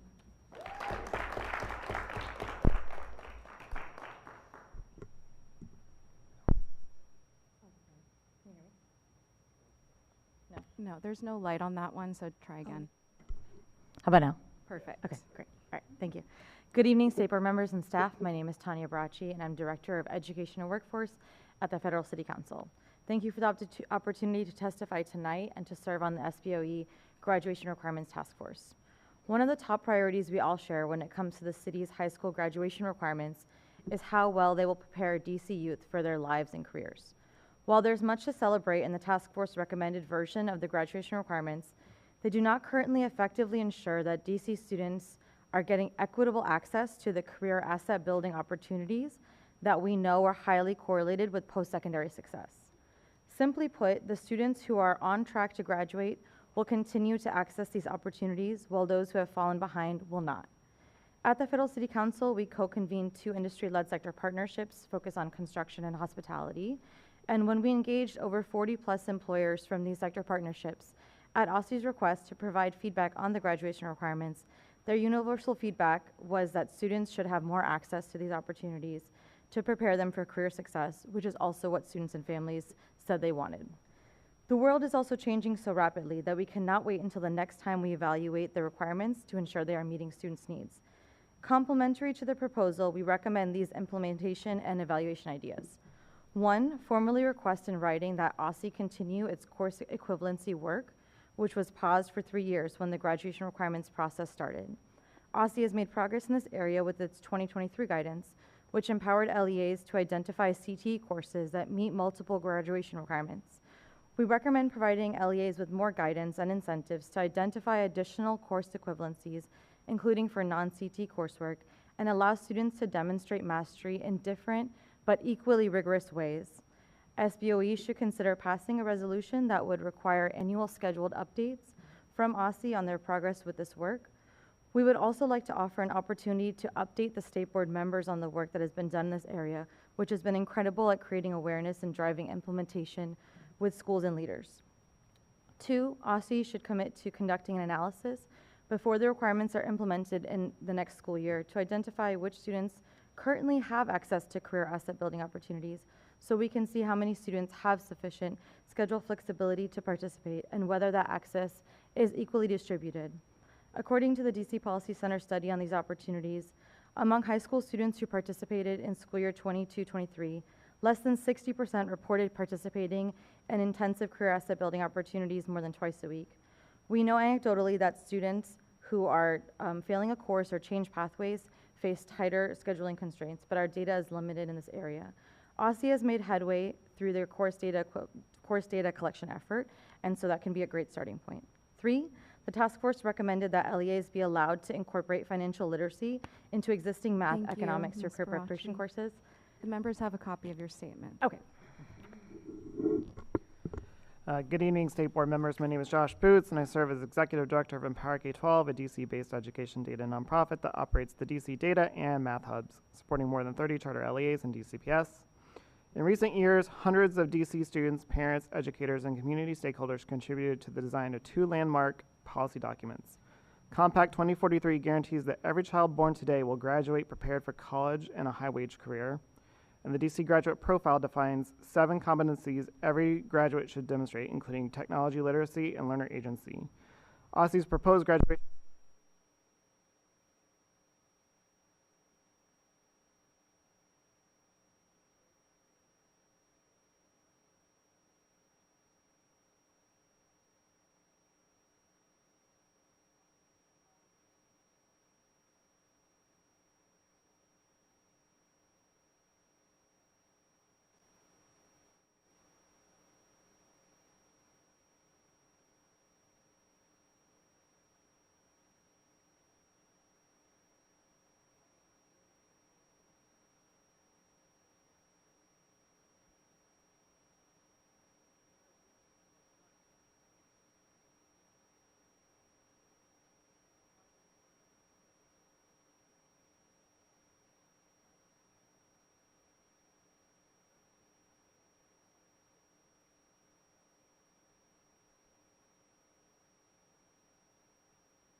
emotional and bursting with energy, and they're clearly working incredibly hard to sit still all day. And by the time they get home, they are spent.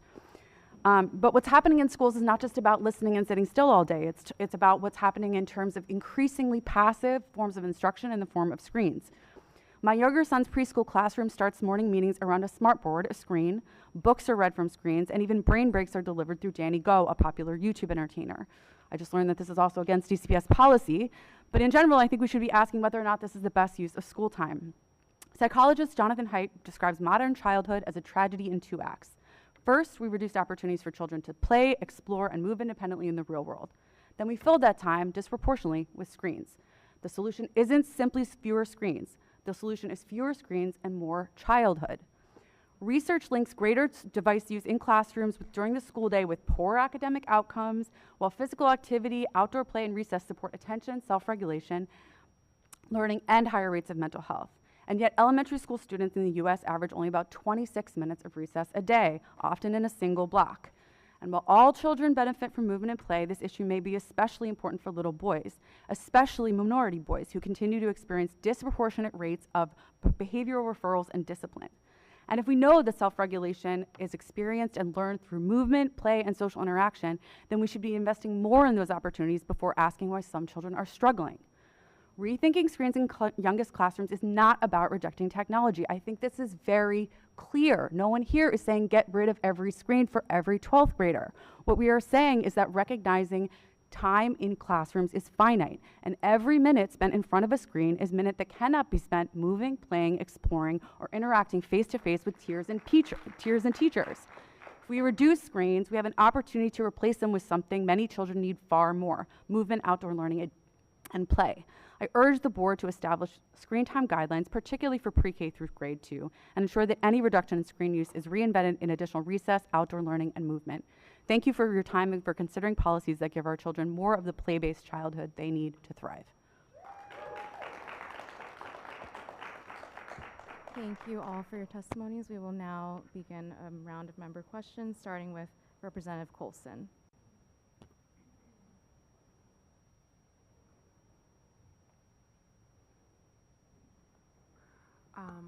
Once again, I want to thank everyone who has come to testify, especially about screen time. I do understand that. I just want to expand the conversation, and while I understand specifically what this group is saying, I do want to elevate the other side of the coin, where the schools are fighting against the home use of technology and that impact that it has in schools. So I just want to include that. And then I want to go back to our workforce development. I often cite the statistic from DC Policy Center, which talks about the $37,000 wage gap for young adults who are educated here in DC compared to others who come. My question is 2 parts. What are we doing with the partnerships that you have to expand that to our students, both charter and DCPS? And from our civic leadership program last month, many of our students said that they had not taken the opportunities that were provided because they were not aware of them. So if there are opportunities that you all are offering, can you share them as well so that we can promote those as well? Yeah, absolutely. So I would be happy to share offline some of the different engagement that both of our sector partnerships are doing with both high schools and middle schools to create career awareness and high quality work-based learning opportunities that are especially internships and apprenticeships. The biggest roadblock that we have to scaling is unfortunately being able to have students sufficiently participate in those opportunities because of their schedule flexibility. So happy to share more about what are the work-based learning opportunities that we hope to have students have access to in the future. And then to answer your second question, the post-secondary touch points are going to be a really important part in how they're implemented. And so in my third point in my testimony, I shared that it would be really important for OSSE to work together with schools to make sure they understand when the touch points are happening and providing guidelines for that so that students are aware of when the opportunities are. Tools are created for parents and students to understand when deadlines are for AIP, ATC, dual enrollment, different internship opportunities. And so that's something that the Compact 2043 working group is taking on for sure. And I think that any additional feedback that you have would be helpful to guide how families and parents can better understand what the opportunities are. Thank you. In the last 20 seconds, I want to say, if you all have not, I really would encourage that we consider what can be done during out-of-school time. We definitely always hear about our teens being somewhere else that they should perhaps not be. That would be a great opportunity for us to expand opportunities outside of school. Yeah, I think that's a very great point. Thank you. Representative Henderson. Thank you all. We've had some serendipitous groupings of witnesses tonight, and just want to, I was noticing the convergence of the testimony about how important the time that students have with a teacher, and making sure that that time is used well, and not that it's a screen, but it's a relational interchange with a teacher, and how kind of magical that can be. So just wanted to point that out, and hope that as a city we can encourage that all the more. And I don't have any other questions, so thank you. Oh, Ms. Fuchs, do you have a comment on that? A quick one, just that teachers need time to plan those relational activities. They don't have it, and so many often resort to using tech to buy themselves time to do their job, especially at the elementary level, where they have very limited contractual protected planning time, and all of it gets taken by leap. And apologies to my colleagues, I'm now going to ask another question. I'm thinking also about just classroom, somebody meant, maybe Representative Goulet talked about overcrowded classrooms, or I've been thinking a lot about how students with the most needs are often concentrated in the same schools and the same classrooms. Ms. Fuchs, do you see any intersection there about the time, what teachers are or are not able to do with those issues? Well, I think we also just have to think about what we're measuring teachers on with impact, and we're using iReady, we're using kind of test-based, like testing, products, and that teachers are rational human beings who want to at least keep their job, let alone get a bonus. Like, we're just talking maintain their careers. And so then they have to use the tech and prep the kids in a test prep manner, which is not a great use of technology, right? So it's like, so yes, I think but then they have to do even more of that, right? If their kids are further behind, then they have to do more of these test prep programs, because they're being measured both with iReady in their tasks and then on the DC CAPE. Right, so if DCPS says we're using iReady as a diagnostic, the implication then is it's also going to be used in the classroom to prepare students for that diagnostic. Well, they're forcing teachers to put iReady stretch goals in their tasks. So it's already an irrational request of them. And again, people just want to keep their jobs. It's to get a 3. This isn't even like, I want my big bonus, which most of us don't qualify for anymore anyways. So I think it's just, we have to look at the system holistically, and if we take something away but DCPS doesn't adapt because they don't like to adapt, then we're setting people up. Thank you. Representative Johnson-Law. Good evening, everybody. Sorry I'm behind. I had a 5th grade graduation at Ketchum Elementary School. It was, come on, what date? It was supposed to be for tomorrow, but it got rescheduled toward today, so apologies for being late. I did have a question for Mr. Josh, and it was about what specific things in Compact 2043 can you speak to that don't align with what the task force has recommended for the graduation requirements? I think it was specifically for math, I believe, or was it something else? I'm going through your testimony. I know you've talked a lot about this. Tanya had some good points about specifically Compact 2043. I think yes, where's the alignment that you all feel is missing between that and what's been recommended by the task force? I mean, it's the work. I mean, it's the ability to do CTE, that have the flexibility to take CTE credential programs that are living wage careers.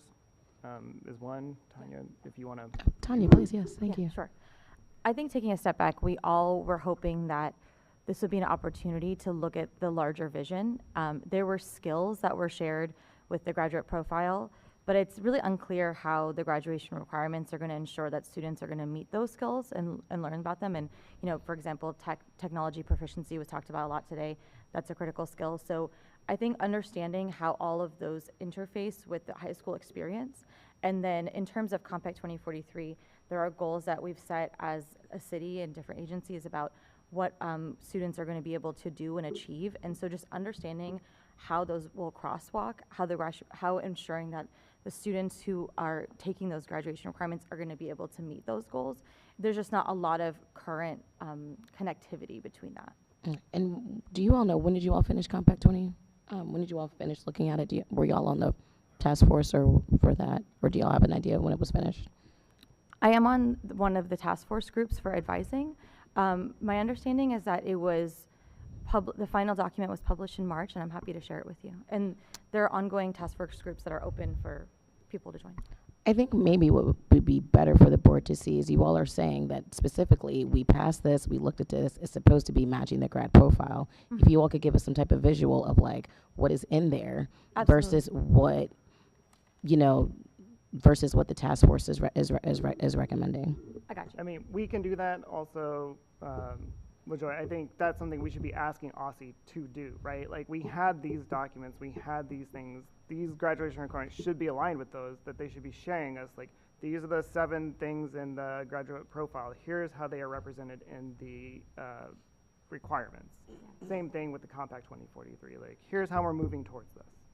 We can do that, but I actually think OSSI should also be doing that. It's about these individual bodies of work that are all truly connected. Like when a student's sitting in the classroom, it's about the full experience. So it's just making sure that OSSI is showing us where the connection is.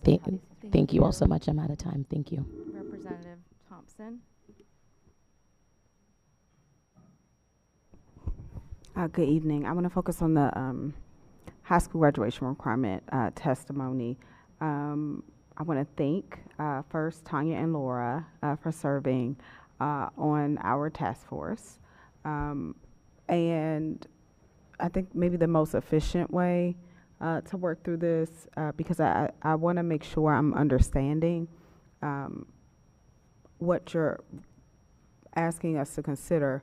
It sounds like, are you saying that there is not alignment? You do not see alignment between the grad is anyone saying that they do not see alignment between the grad profile, the 2043 compact, and the requirements? Because I know this is some discussion that we specifically had, is my first question. I'll start there. I mean, I think there's some alignment. The financial literacy, the career preparation things that were in the proposal that is some alignment, but I don't see entire alignment. Okay, so I think it would be helpful to know where you do not see alignment. Yeah, I mean, I think it's in the flexibility of the elective credits to be able to have more opportunities for those who are at risk of dropping out to have the okay, coursework so this that is relevant to specifically them about the flexibility piece. in the elective credits and pathways credits.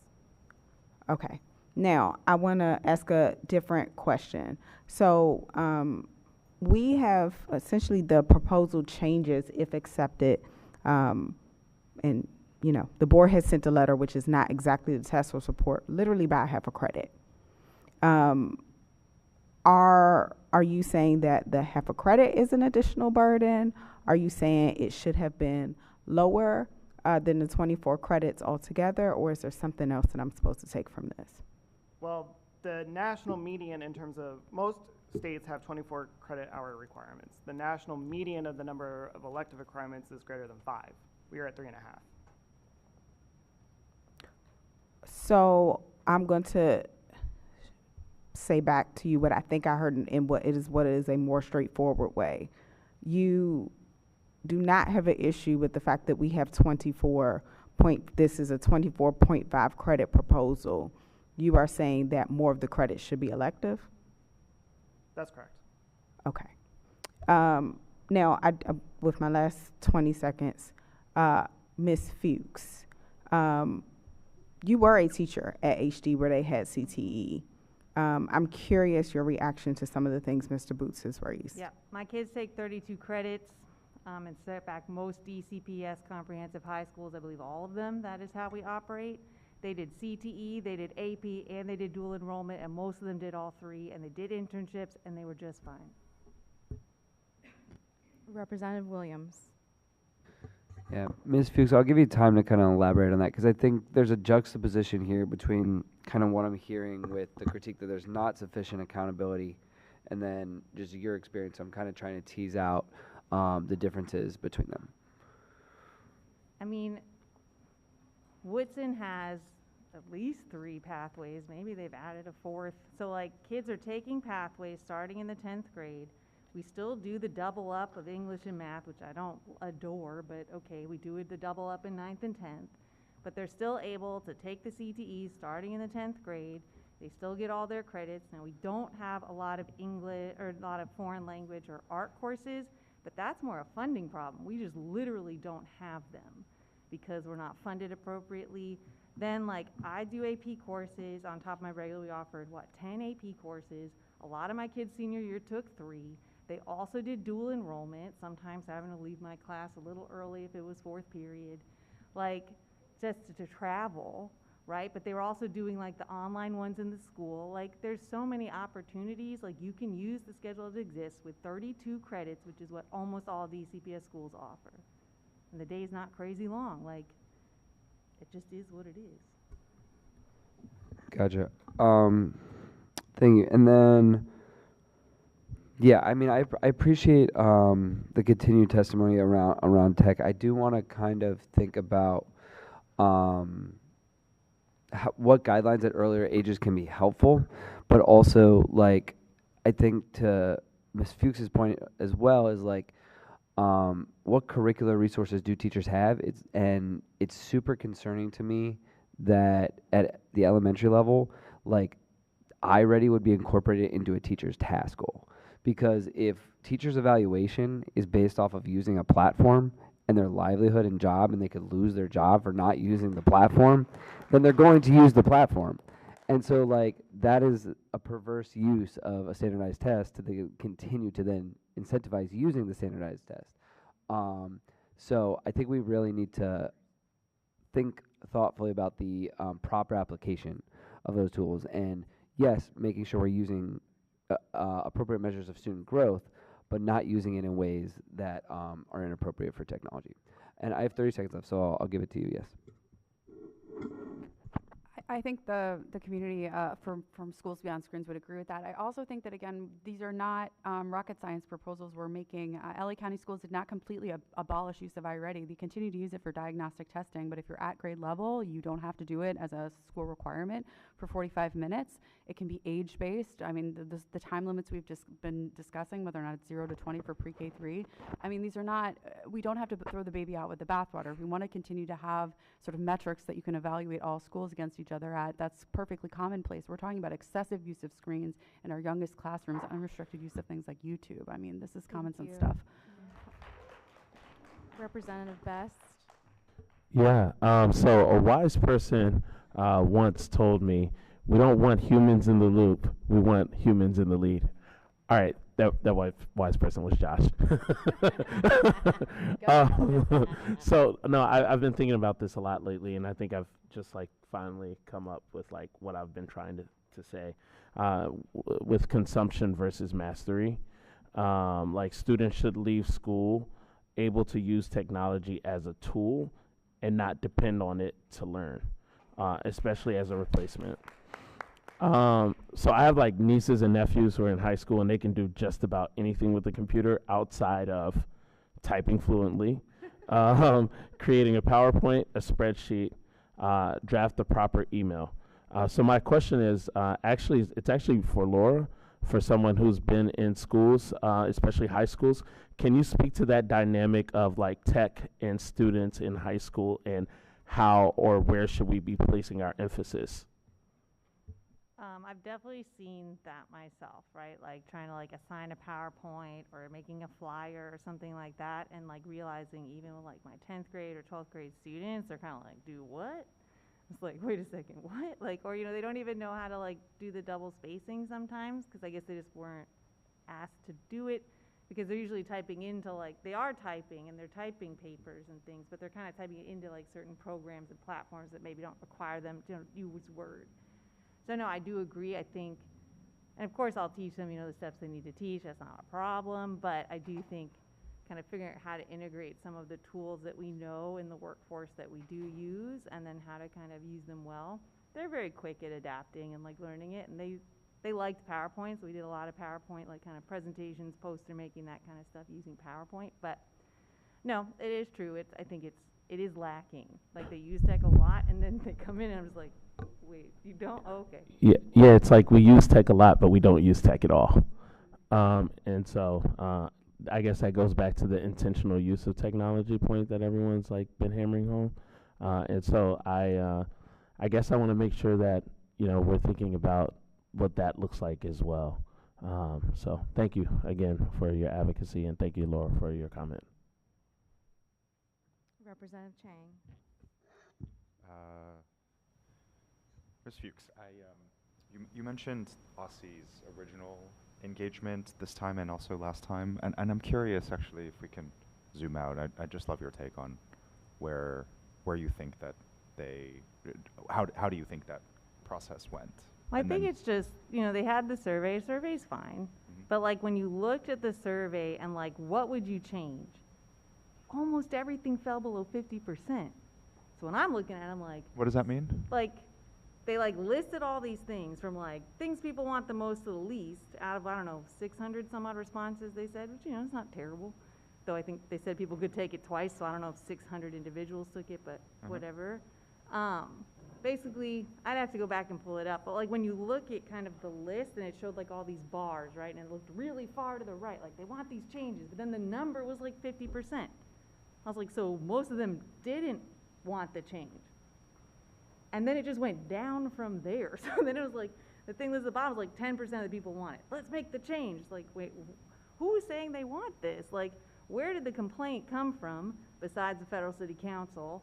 And our little privatizing crew over here that always wants flexibility, that I've been fighting for a straight decade, the exact same talking points, which is why I just tried out my testimony from 10 years ago and just round robin it again. So I mean, like, it's always the same play, it's always the same request, and like here we are making up a pretext to basically try to open the door once again for credit flexibility, removing time in front of teachers.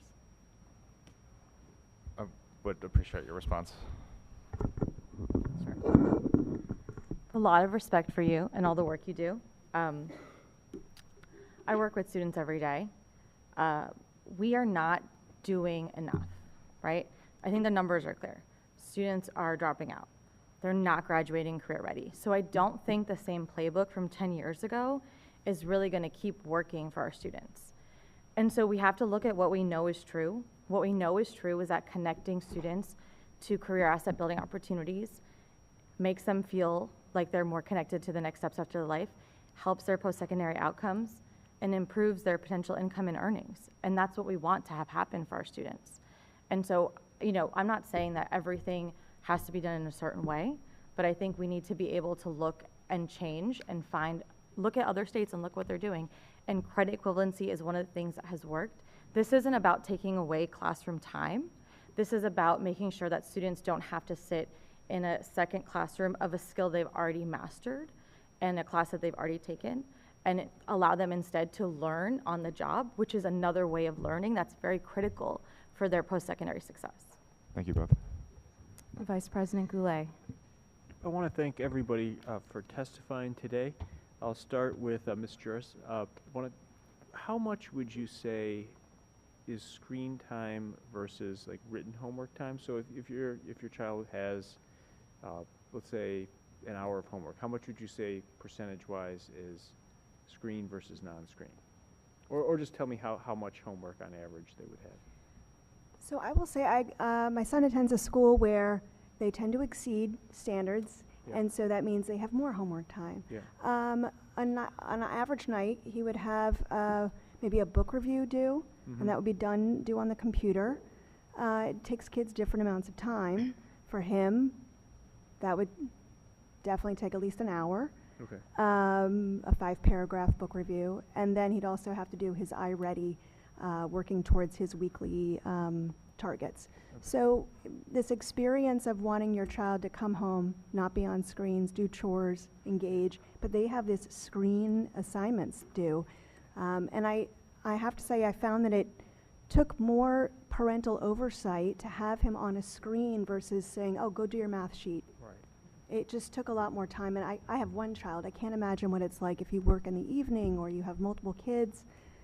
It was just much more time consuming to have that screen as a part of it. So. That, I agree with that. Yeah. I'll give you my contact information. I'd like to follow up with you afterwards Sure. on it, because that's very concerning. Shifting to graduation requirements very quickly. So I was one of the ones pushing for the flexibility issue, like even trying to, Mr. Fuchs, I think as you know and probably disagree with me on, trying to take with 1/2 of the phys ed credit and maybe allow student athletes to use it. But I'll tell you why I stopped pushing so hard on this is I talked to our 2 student reps, and I'd like your reactions to this if we have time either now or later.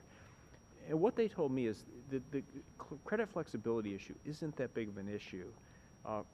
What they said is a lot of students have time in their senior year that's basically dead time. So they'll have like almost a full semester with nothing going on in the senior year. So it's not just what's listed for elective credits. They actually have a lot more flexibility to take electives. So I think when I get questions from parents and concerns, it's more a concern of scheduling, is where there's one AP class and there's another AP class scheduled at the same time. Not that there's not enough cumulative time in the whole schedule to get this done. I haven't left much time, but is there any comment on that? Yeah, I would just like to point out to item number 2 in my testimony, which is asking OSSE to do an analysis of understanding what students are getting access to career asset building opportunities.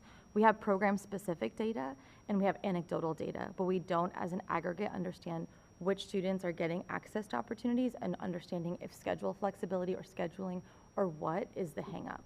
And most of those students who do drop out do so before 12th grade, though. Okay, and I apologize, I didn't Thank leave you. much time to comment, so I can follow up with you, Ms. Hughes. President Patterson. Thank you.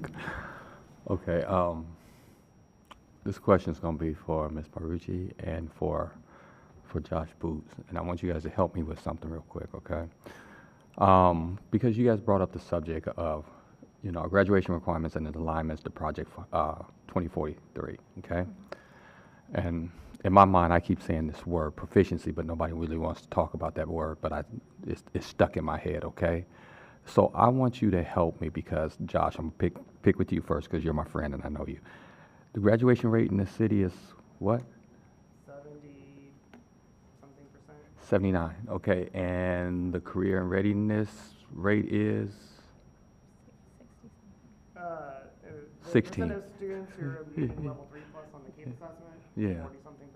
40-something%. 40-something%? Okay, I'll take that one, but I hear from the policy center with 16%. That's that would be the college ready. college and career readiness. Okay. Benchmark is the 3+. Help me understand with this 1 minute 56 seconds what we're doing with the graduation alignment, with the graduation requirements, and talking about Project 2043, how they align, and are they actually closing, or they're going to assist in closing the proficiency gap?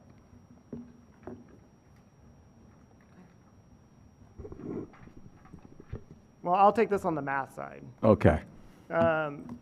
Maryland is moving to integrated Algebra 1, integrated Algebra 2 pre-calculus as the core, giving every student, even if they didn't take Algebra 1 in 8th grade, the ability to do advanced math in high school. All of the students in Maryland in the near future will be more competitive than our students because they will have had an integrated Algebra 1, integrated Algebra 2 pre-calculus coursework. Our graduation requirements do not allow that flexibility for schools to offer an integrated Algebra 1, integrated Algebra 2. And so our neighbors in Montgomery County and PG County are going to be more competitive. That's just one example that I mean, as a math person, are more intimately familiar with. Ms. Marucci, did you want to add? I think we've said from the beginning in these conversations that the graduation requirements are not going to fix everything, but we don't want them to be a hindrance, and we also want them to align to a vision of where we want our students to go in terms of readiness. And so I think looking at, more integrated and career-connected coursework, interdisciplinary coursework is a really great place to start, like Josh was sharing, in terms of math. And so in order for students to be able to take any types of those courses, again, needing to be able to either have them be equivalent to other mastery standards, or having elective space. So, that's one consideration. In addition, with Compact 2043, we have all these great ideas about all the things that we want our students to be able to experience. But again, if they experience any type of hiccup in their high school experience, whether one, they drop out, two, they're in credit recovery, anything like that, it's not likely they will be able to do that. All right, thank you so much. Thank you all so much for your testimony. That concludes this panel. And I will call the next round of witnesses. Shanette Carpenter. Glenda Ventura. And Paul Haynes, or Hines, you can correct me. And those are the last witnesses on our list this evening. So, Ms. Carpenter, you may begin when you're ready.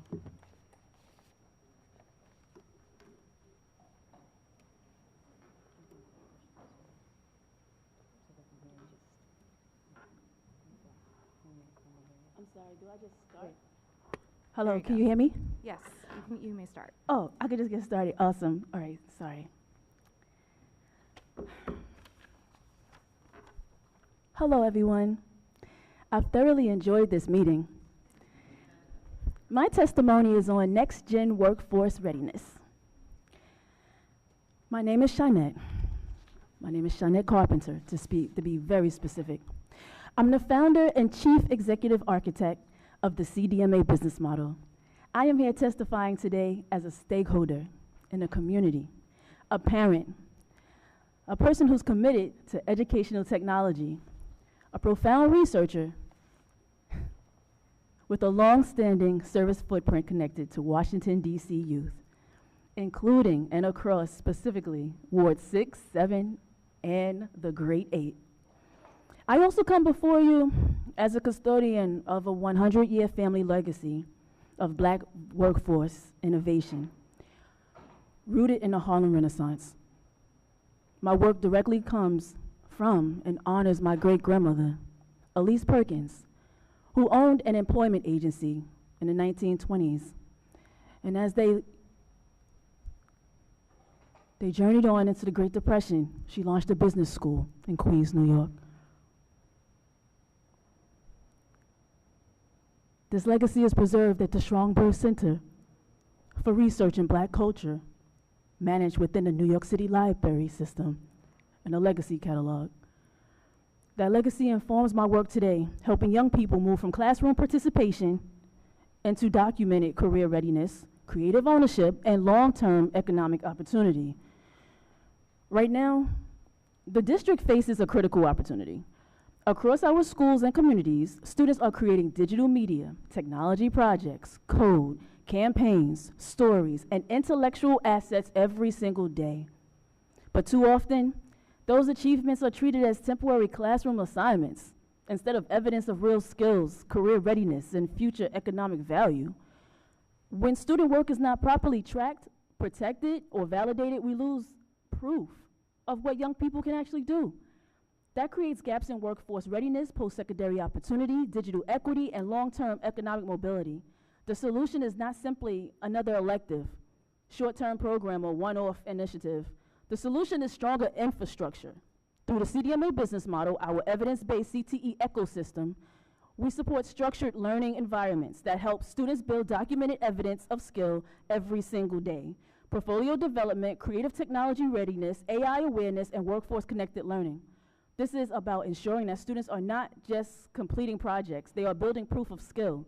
They are building ownership, they are building confidence, and they are building the foundation of future economic participation. After advancing this work through school-based and community-connected environments, my focus is strengthening the architecture of the greater Washington region. Thank you, Ms. Carpenter. Your time is up. Thank you. Hello. Good evening, board members. My name is Glenda Yamilet Ventura, a social worker and a behavioral therapist, and a Schools Beyond Screens member. I am the mother of Athena and Apollo, a new Ward 7 parent. I want to ask you a simple question. How do you feel when you attend a gathering and everyone is glued to a device instead of talking to one another? How do you truly feel when you see children on devices instead of playing together? When you think about it, it brings on a bit of sadness and loss. So why is this acceptable for schools, specifically DCPS, the capital United States, who actually should be ahead of the curve? My daughter has been in Montessori daycare since the age of 2 to 5. No screens or devices, just paper and pencil, tactile materials, playing tag, developing creativity and imagination. The 4 C's in Montessori learning skills are critical thinking, collaboration, creativity, communication. Children learn to question, experiment, problem solve independently, and build strong analytical skills. Allowing children to express themselves clearly, students learn to articulate their thoughts and listen respectfully. As a behavioral therapist, screens are a hindrance to their learning. It disrupts foundational developmental skills like sustained attention, working memory, language acquisition, and emotional regulation. The core concern is not just what is being learned on a screen, but how the medium itself shapes their behavior and their brain development. Research from the National Institute of Health found that children with more than 2 hours of daily screen time showed lower performance on cognitive tests and changes in the areas of the brain associated with thinking, reasoning, and learning. Emily McDonald is a neuroscientist who conducted research on the neurobiology of drug addiction, explaining multitasking, scrolling, and instant gratification to the brain as a cheap dopamine. To protect students while preparing them for the digital world, I urge the board to consider Dr. Serge Terrason's 36912 framework, which promotes the gradual and age-appropriate introduction of technology. Going into DCPS, I can't lie, I am already anxious, defensive, and frightened that my child will lose the ability to think critically, read, focus, learn, make mistakes, challenge herself, and not be a tool to society. A teacher brings authenticity, connection, personality, discipline, and the human touch we all humans long for. Let teachers teach and take these devices out.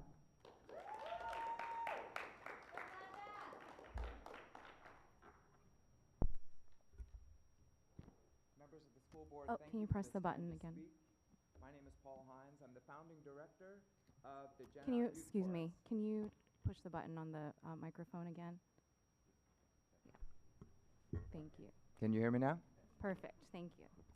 My name is Paul Hines. I'm the founding director of the Gen Out Youth Chorus, an out-of-school time community choir for youth ages 13 to 18. Gen Out is an outreach ensemble of the Gay Men's Chorus of Washington, D.C., and we are a safe and affirming place for LGBTQ+ and allied youth to make music, develop leadership skills, and find community. Since our founding in 2015, we have welcomed over 160 young people from more than 80 schools into our program, but we have had difficulty reaching students in DC public and charter schools. I'm here today to inform or remind you of this incredible opportunity and to ask for your help in getting the word out to middle and high school administrators and teachers in your respective wards. Gen Out is open to anyone who loves to sing for social justice. Allies are also welcome to join Gen Out.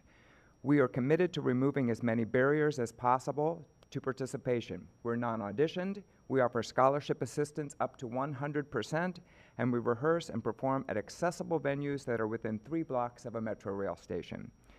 Gen Out provides young people with the opportunity to find and use their voices all around the DC area, including prestigious venues as the White House, the Library of Congress, the National Cathedral, National Stadium, and Capital One Arena, plus outreach performances at schools, libraries, and faith communities all around the DMV.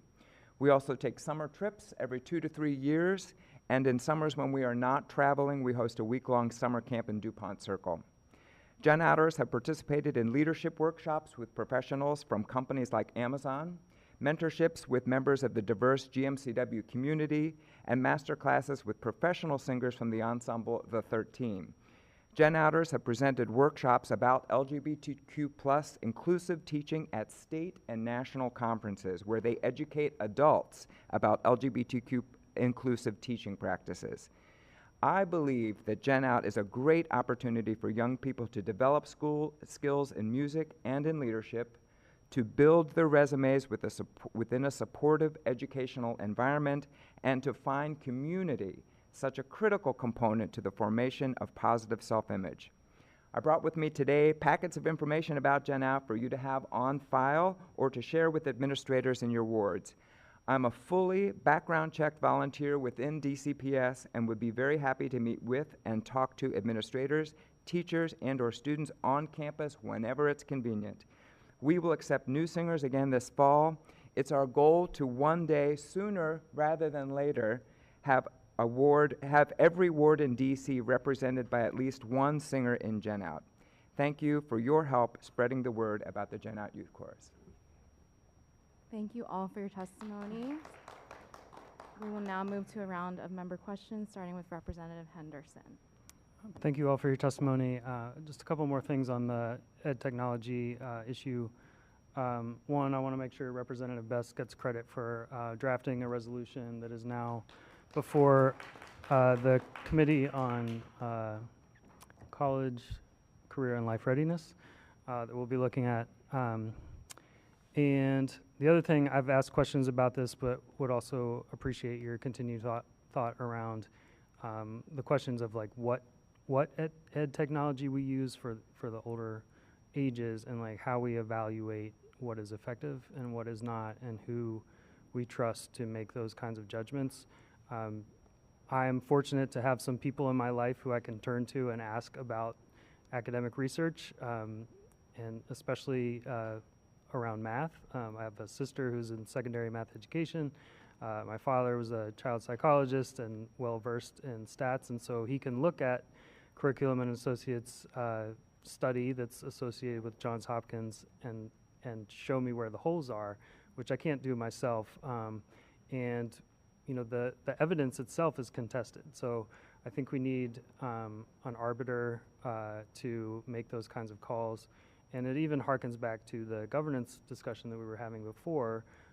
If OSSI is not independent from DCPS, like, is OSSI best positioned to make judgments on what is or is not an appropriate educational technology? And if not, who is a third-party independent arbiter that we could turn to inform those kinds of decisions? So I'd appreciate your insight on that issue as well. Thank you. I'm sorry, was that a question? No, I think it was a statement. If you want to say anything, sure. I'm glad you had that statement in question. When it comes to CTE, I also have a strong background in career technical education, and I actually have supportive longitudinal data that was shared in my statement that I updated and sent to you all. You don't have to look far as determining what the longitudinal tracks would be to support our young people in DC. You can just Google Lukaya Soul, Jalen Willis, and specifically Myasia Spriggs. These are students, one particular student that graduated from Banneker.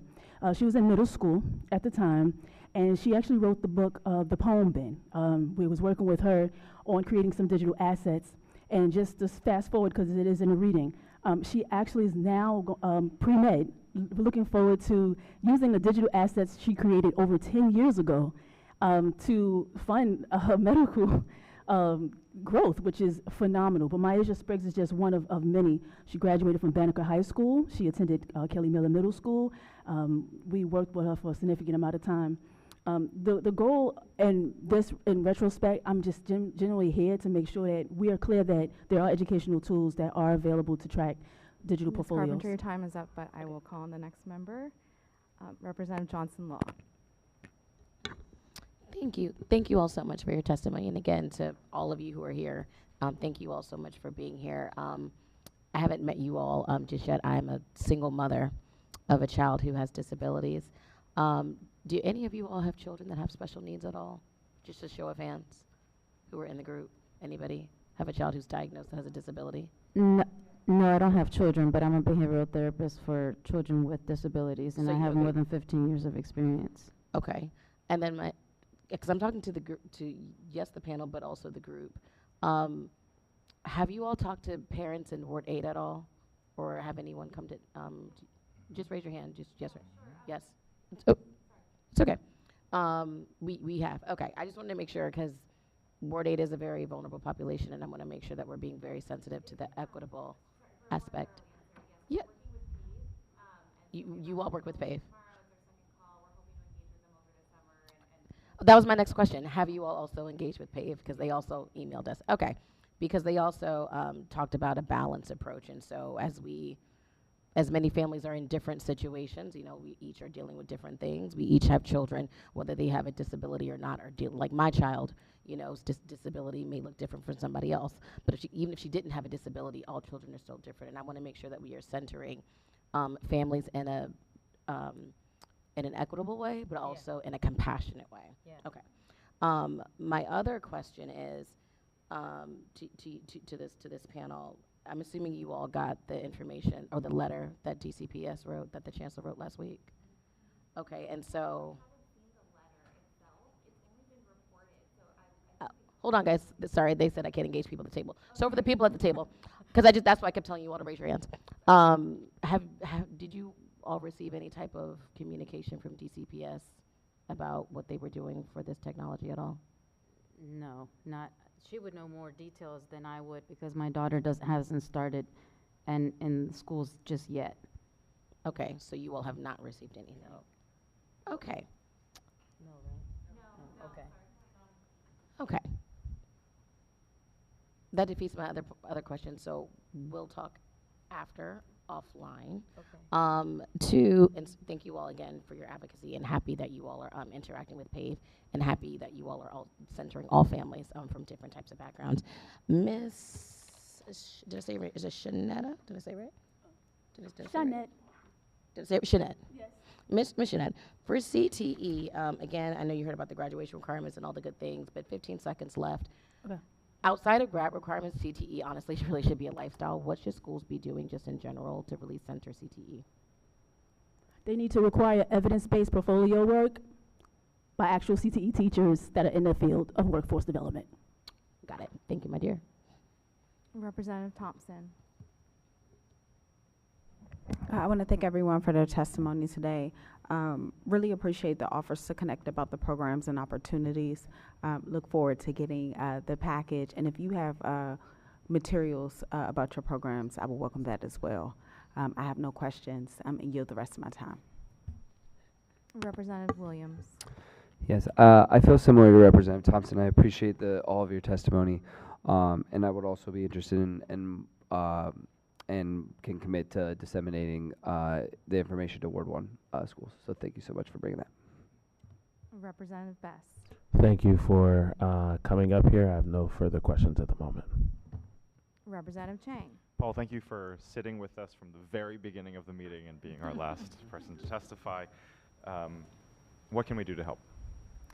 What we need are connections with people who will spread the word about Gen Out. We have for 12 years had this amazing program, and I reach out to DCPS teachers and it goes away.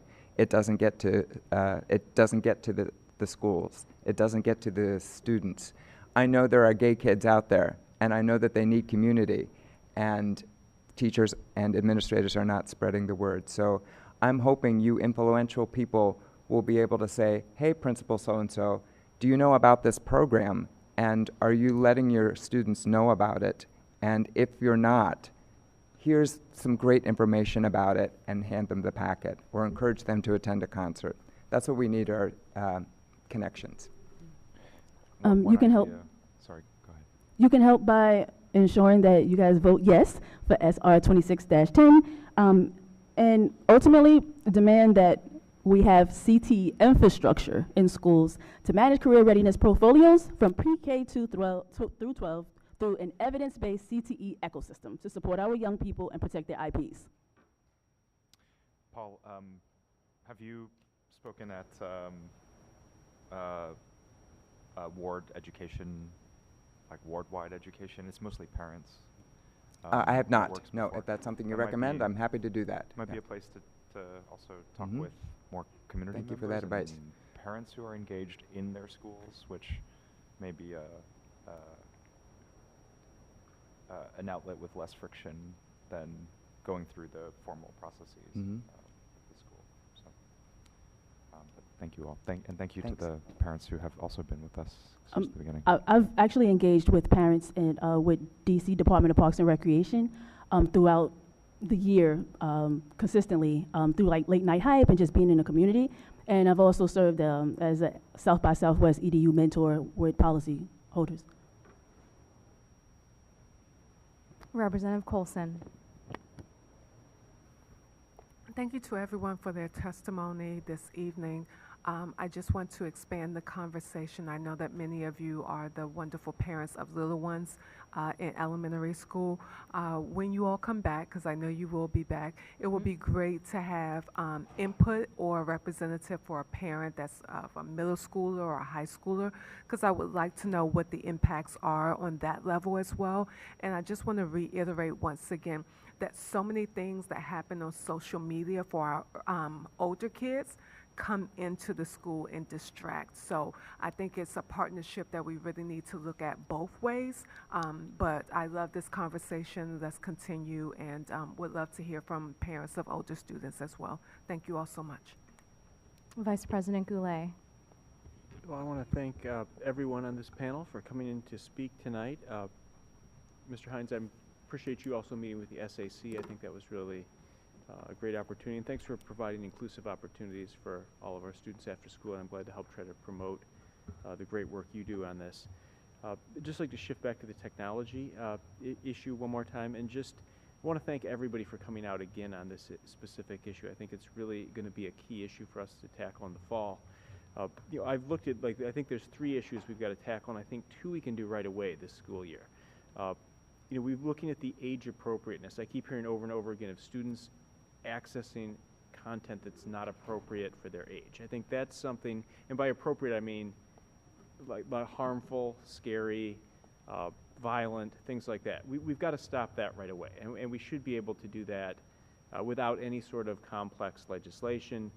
That should be relatively easy. The other thing is making sure student privacy is protected. I mean, that's another thing you brought up over and over again, is making sure students' data isn't stolen, that they're not being like data mined inappropriately. So I think we can tackle that too. That should be very easy.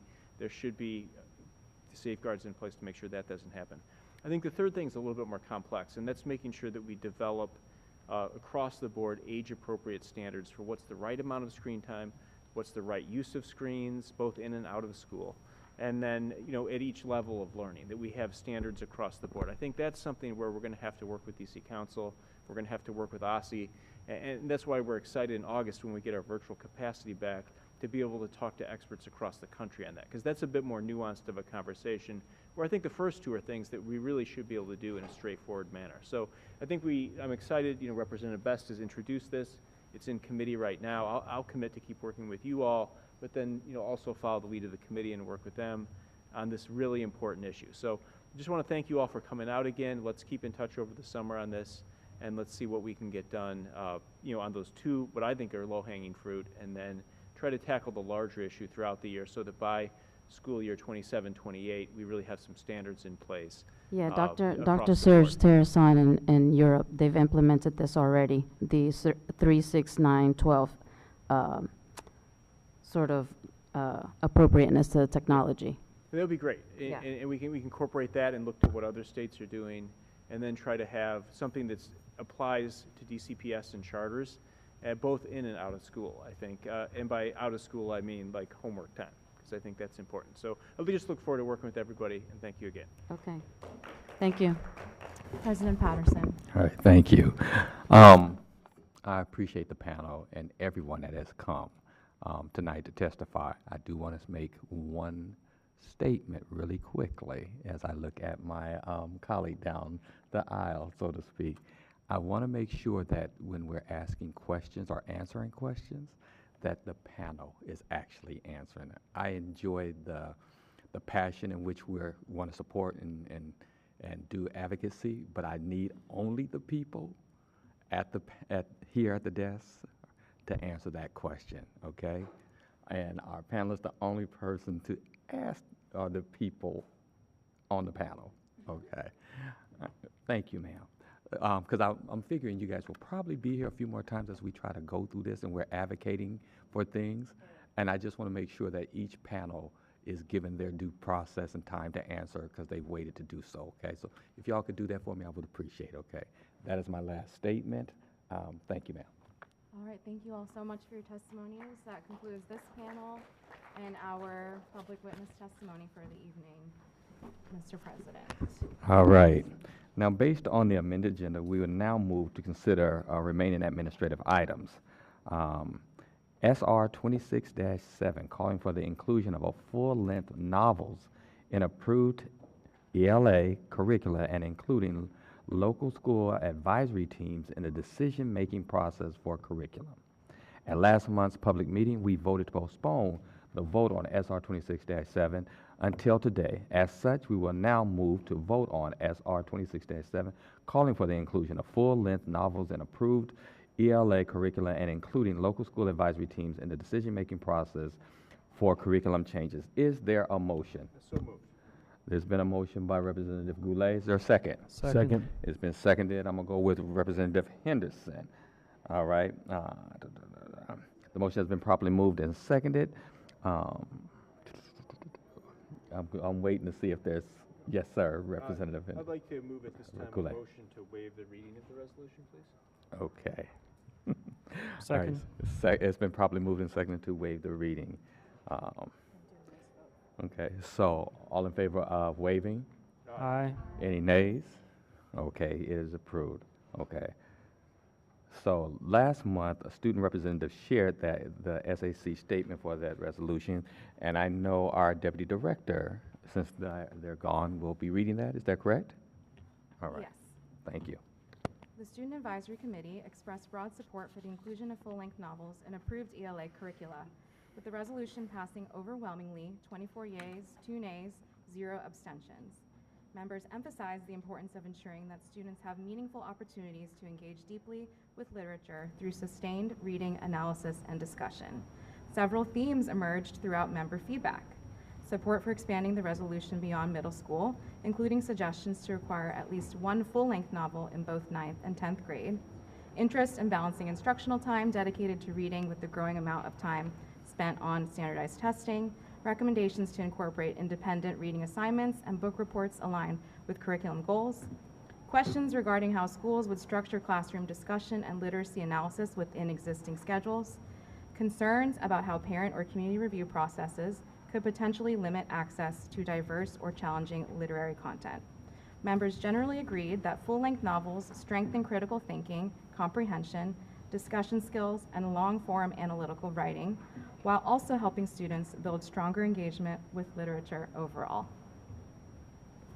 Okay. Is there any discussion on the resolution? Thank you, President Patterson. I want to speak in support of this, obviously because I was the lead sponsor. Of course I'm going to support it. But I think on this, there's 2 really important points. First of all is making sure that if there is a major curriculum change, that a school engages, whether it be the LSAT at the DCPS level or some version thereof at the charter school level. So I think that is part 1 of this resolution. It doesn't give an LSAT the veto power over curriculum change, but it just encourages transparency. It encourages parental engagement. And I think that was the issue that we saw with this recent change with this curriculum that was piloted, is people were just caught off guard with it. They had some substantive issues with it as well, but there was no opportunity for discussion. There was no opportunity for feedback. So that would be step 1. I think step 2 of this is trying to ask ourselves, why are we changing this curriculum in the first place? Why are we taking full-length novels out? I personally think full-length novels, and I think the research shows this, provide a lifelong skills that are going to be useful in college and career. Where what I'm really concerned about was when I look deeply at this curriculum, that the curriculum focuses more on skills that are relevant towards taking tests effectively, which I think benefits the system more than it benefits the individual student. And I think the focus always should be, we want our students to be able to take tests effectively, but the goal should be we're preparing these students for success in college or career. So I don't want to see that sacrificed and things taken out of the curriculum that benefit students in the long run to provide a short-term systemic benefit. So I'm really excited for this today, and I ask my colleagues for support of it.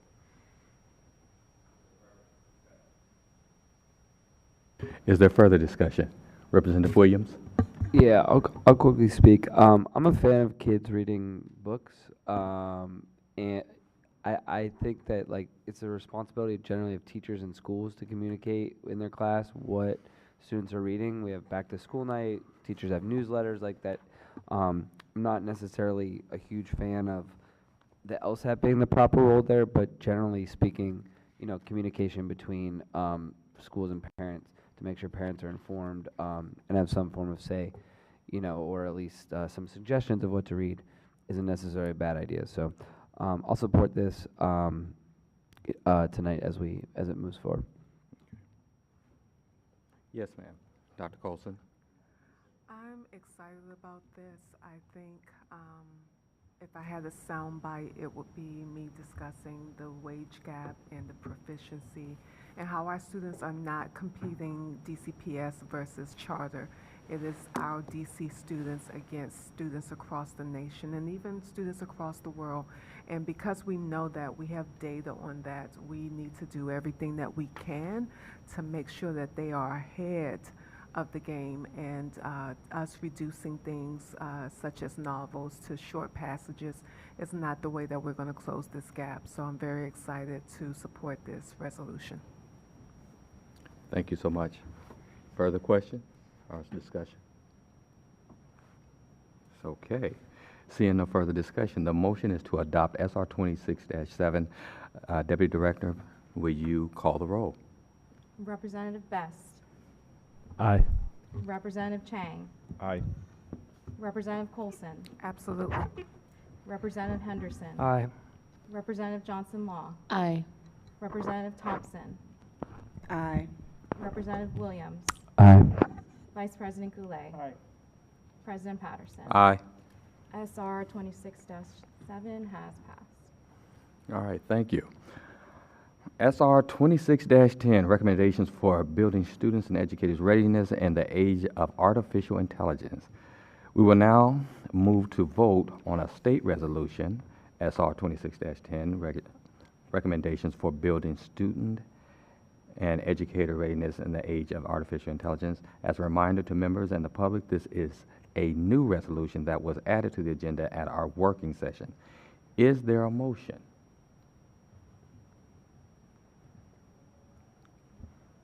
Would you want to move it outside? Yeah, so move. It's been properly moved by Representative Best. Second. It's been seconded. Representative Colson. Ladies first, always. Okay.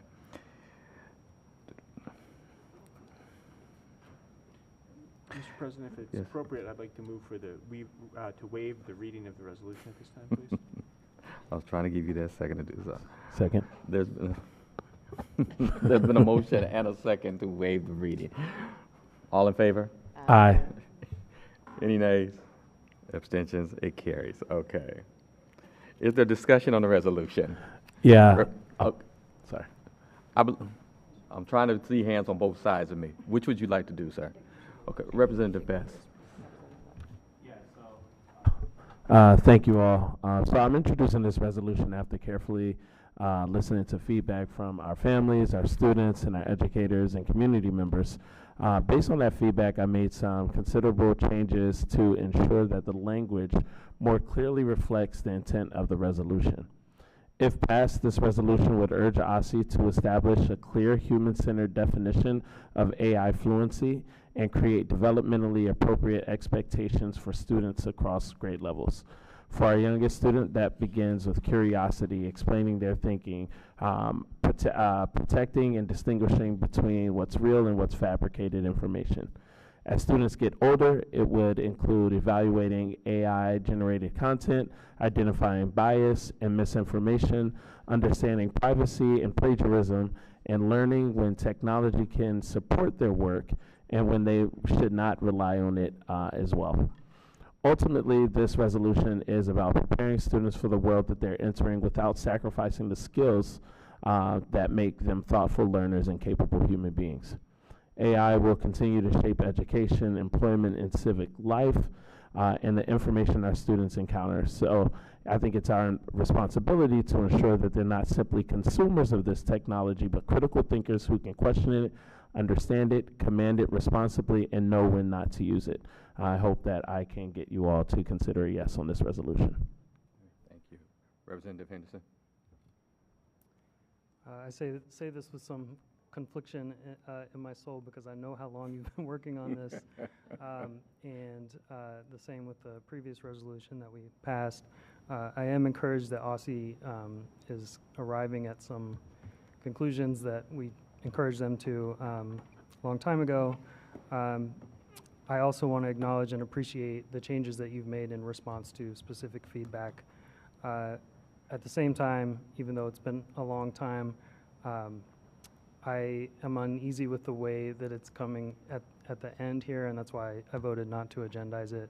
And so, even though it is responding to feedback, we've only had, you know, this one meeting in couple weeks that this version has been on the table, and so I'm uneasy about supporting it. So I am going to vote no, but I do want to be clear that I respect the work that you put into and the responsiveness in it, and want to say more broadly, not just about this resolution, but I feel like as a board we need to recommit to the processes of our timelines that we set out in our bylaws and SOPs to make sure that the public gets the appropriate time to view the resolutions that we're going to vote on.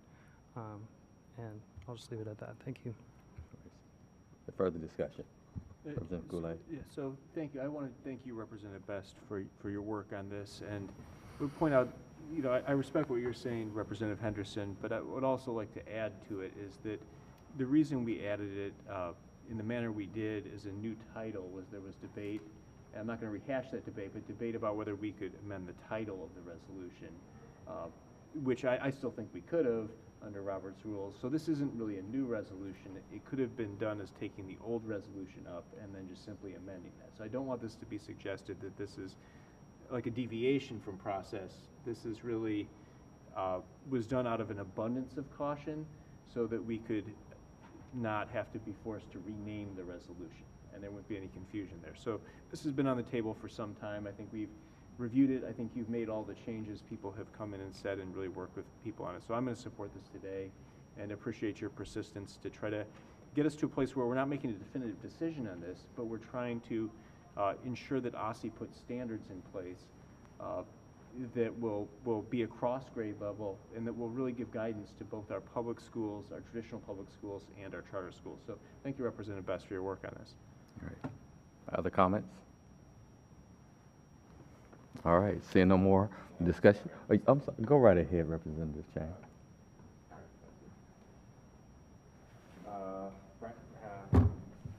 I also appreciate thank you for incorporating the comments that I shared between your June 3rd draft and this one. I think that the thing that resonates most with me in the broadest reframe is the focus on preparing our students to understand AI, right? And I think the piece that is hard for me to wrap my head around is still just like the operational ask, which is much more focused on still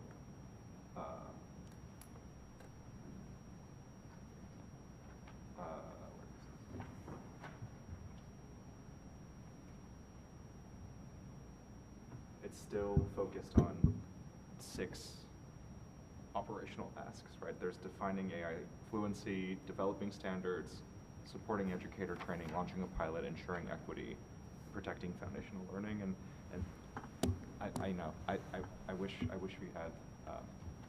I think the piece for me that I'm still trying to wrap my head around is how do those things fit with the part that I feel like is the main purpose of the work that needs to happen first and next. And so,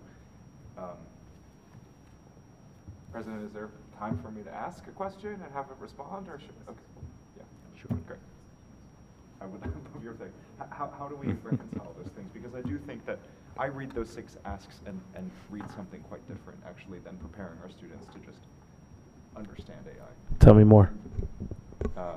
Those feel like we are piloting using AI in Mm. schools. Yeah, I think it's and I don't believe that is the intent. Real quick, hold on. Do you mind if I take that for a second? And so what I mean is, like, even when we talk about the developmentally appropriate AI fluency framework, when we're talking about like putting that pilot in, it's not saying like we're using it, but it's talking about putting that framework in place where we're saying that in order for students to get to the place where they are, that these basic core things are needed. So like for, when they're younger, like we're talking about like basic things like critical thinking and media literacy, foundational academic skills, ethics. Those are the things that we're saying, like as they continue to grow into it.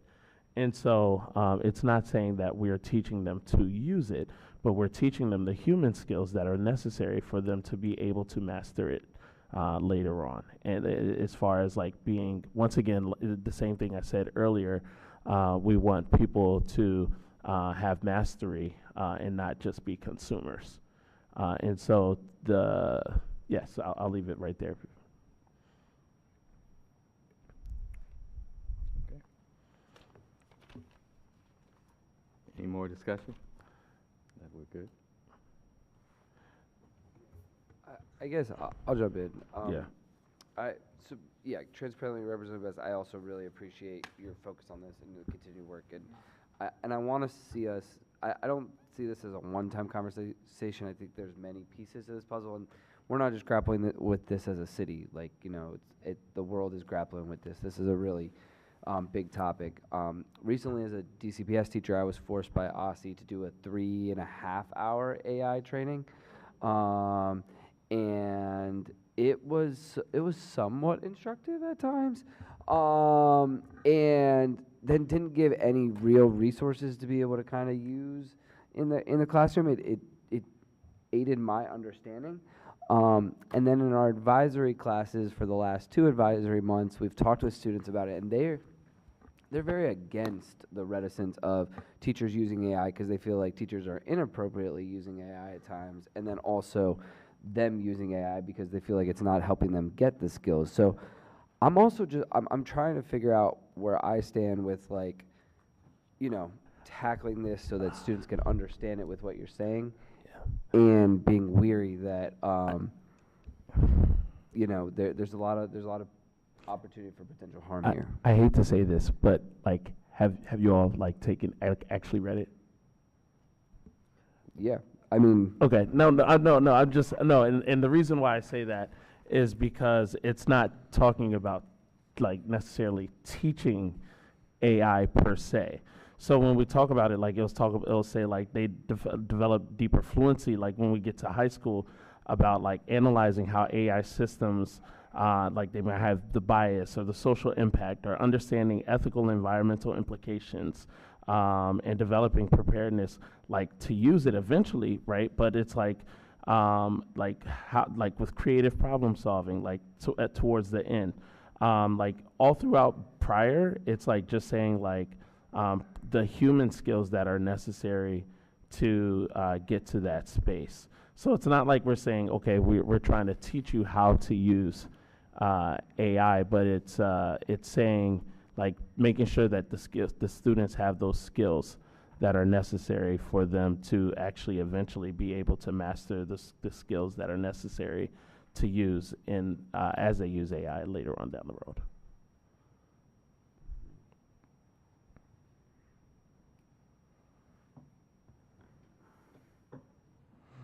I'm looking around to see if there's. So like, for example, in 6 through 8, it says students begin evaluating technology generated information. So identifying possible bias or misinformation, checking sources, understanding plagiarism and privacy, and using digital tools. Yeah, like. I mean, these are skills I teach like every year in every class. So I guess like that's where I'm just kind of generally confused because like this wouldn't create anything new for me as a teacher.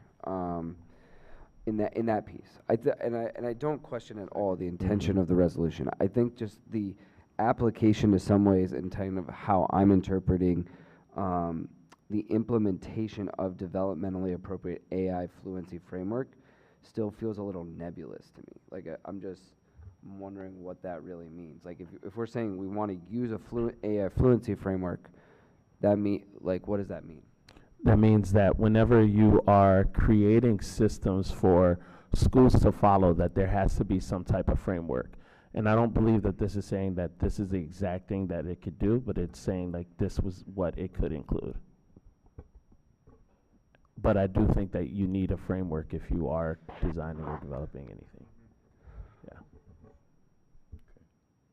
Representative Goulet, I believe you had a second? Second round, please.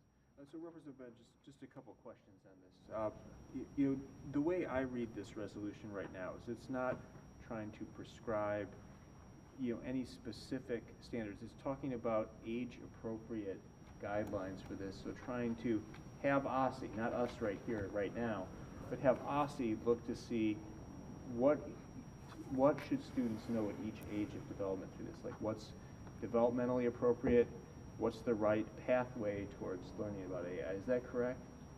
That is correct. Okay, excellent. I mean, the other thing that I gleaned from this was the goal of this is to prepare, having OSSE again being the lead on this, a systemic look at how we get students ready by the time they graduate from high school to be able to utilize AI in an effective way for college or career. Is that correct? That is also correct.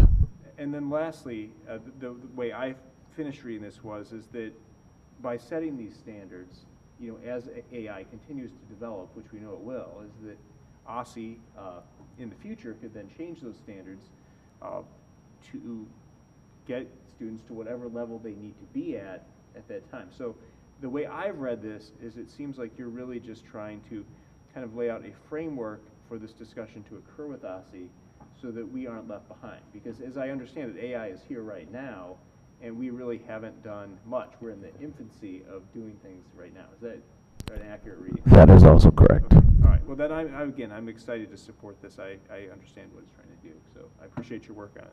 Thank you. Any other discussion? Okay, seeing no further discussion, the motion is to adopt SR 26-10. Deputy Director, will you call the roll? Representative Best. Aye. Representative Chang. Aye. Representative Coulson. Representative Henderson. No. Representative Johnson Law. Aye. Representative Thompson. Aye.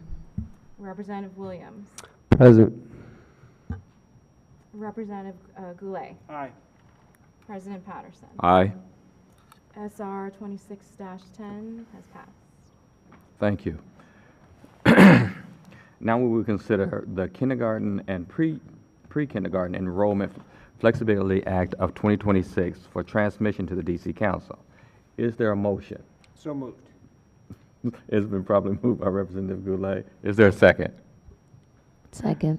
It's been seconded by Representative Johnson Law. Okay. I don't need to move to waive the reading of a bill, so I'll just go to comments, if may I be recognized. Okay, is there discussion on the legislation? There certainly is. So I'll be brief because of the lateness of the hour. I just want to start by, first of all, thanking our Student Advisory Committee on this. We have brought 2 different iterations of this back each year, and our students get it. This has been unanimously voted through the SAC twice now. And the first time we brought it forward, like the reactions from the students really told the story. They could not believe that our public school system was engaging in this change without notifying parents, and that they were doing it in a way that really didn't comply with what any educator has ever recommended, any pediatrician, any child development expert, and that then they were applying it to children who were being forced to skip kindergarten, including those moving in from out of state that didn't even have the opportunity to attend kindergarten in their home jurisdiction. I have been extremely disappointed in what has happened here on this over the last year and a half, in that we had a policy that was in the DCMR that really leaned upon the recommendations of a pre-K director, the teacher, and the principal. And it was a lot looser than Maryland's was. It looked at the best interests of the students. It looked at the last grade completed. But we had zero problems with it. And it allowed a deferral for a year based on the last grade completed in consideration of the academic needs of the child. For reasons that I will never understand fully, DCPS changed that standard to basically eliminate any flexibility other than just the discretion of a principal into this decision making. And that standard is in place in no state in the entire country. Of all the states in the country, we are a true outlier, and no state has a deferral policy like the District of Columbia. I posted information about this on all of the Ward 3 listservs, and the reaction was universally in support of doing something about this. I received emails from pediatricians talking about the harm this was causing to children, parents interested in trying to have a child with a developmental delay with a September birthday, just being have the opportunity to be able to start kindergarten at an age that's appropriate for their child. I really would love to get this through to DC Council, and I would continue to implore DCPS to just work with us to get this in place in the fall so it can be done by school year 27-28. This should not be a contentious issue. We can put in place a best practice that satisfies everything DCPS wanted to do. They wanted to make sure no 19-year-olds were playing in sports. This resolution accomplishes that through this legislation by making sure that we pick June 16th as the cutoff date for deferral. We use September 30th as the other side. Just lastly on this really benefits students, and I've heard from pre-K teachers about the benefits of it. If you give parents the ability to defer for a year, I've heard stories about a student who was going to go from pre-K 4 to kindergarten, but it becomes a shift to classroom learning, and that is a really difficult step for some students that they're not ready for. So they said deferral makes sense there. You'll have a student who experiences homelessness during pre-K 3 and really isn't ready then to move to pre-K 4 because they've basically lost a year. So to give those parents, if the child's in the age range, the ability to defer makes total sense. You have a child who just can't go to pre-K 3 because they have developmental issues. You give that parent the ability to delay, and within just a narrow 3.5-month period. This legislation puts in place a best practice, I believe, for the country.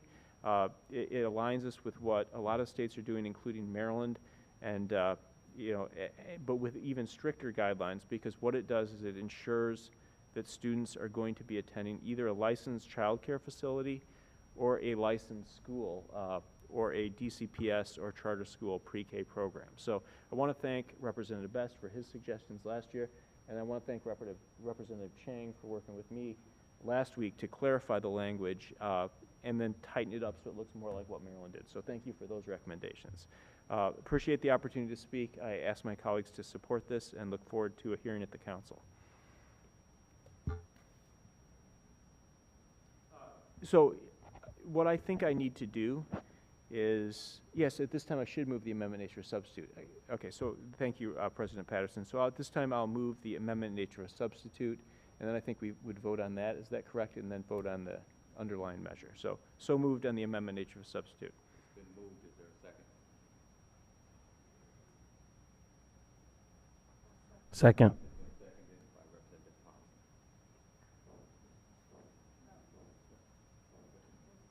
Colson.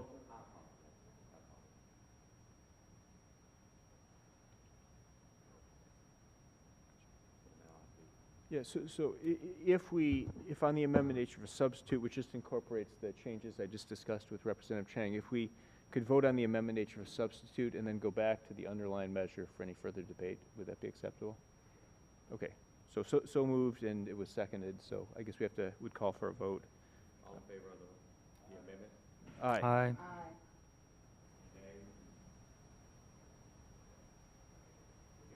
Then so moved on the underlying measure. No further comment. So, seeing no further discussion, a motion to amend the proposed legislation. Amendment. Okay. I think we got the amendment through, so next would be just to approve it by voice vote. No problem.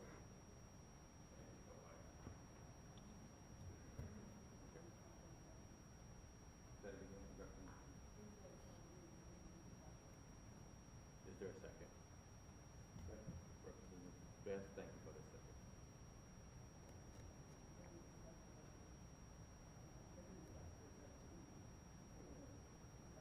Discussion.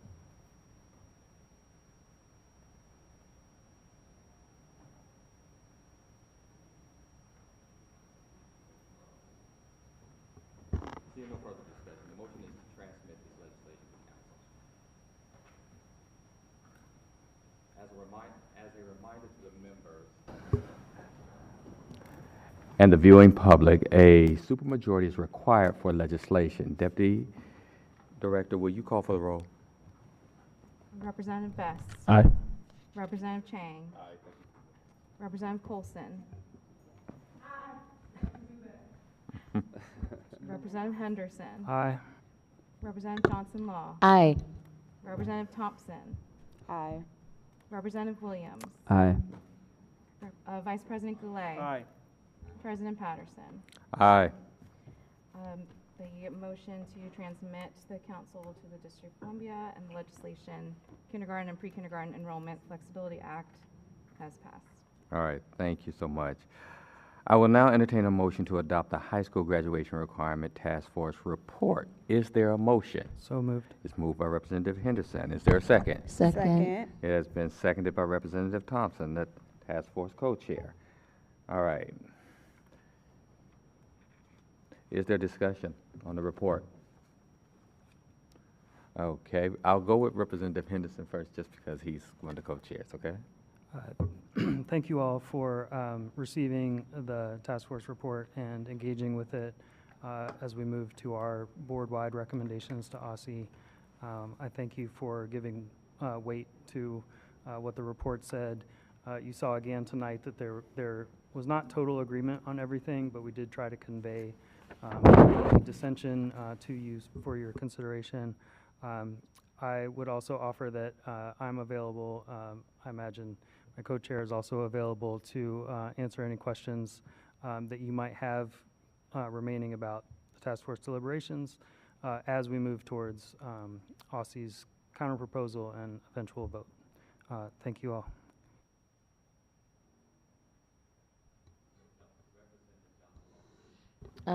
Just for the public, just again want to publicly thank all of the members of the graduation task force. I know we've done it, but just for the sake of us adopting this, to thank them for all of their work. I thank the co-chairs for all of their leadership.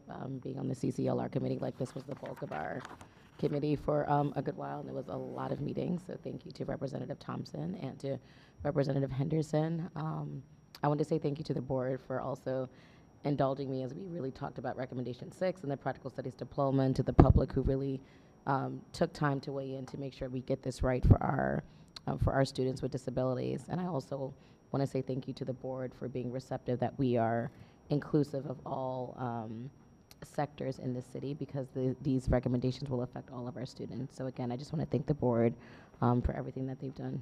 Thanks. And thanks to our co-chairs. Any other discussion? Representative Thompson? I very much want to thank our task force members. And I want to thank not just the task force members, but I want to thank the public for engaging with the task force members. We charged them to be representatives as well. The reason we had a task force was not just to get other people to do our homework. The reason we had a task force was to make sure that we invited as many perspectives, thoughtful perspectives, to the table as possible.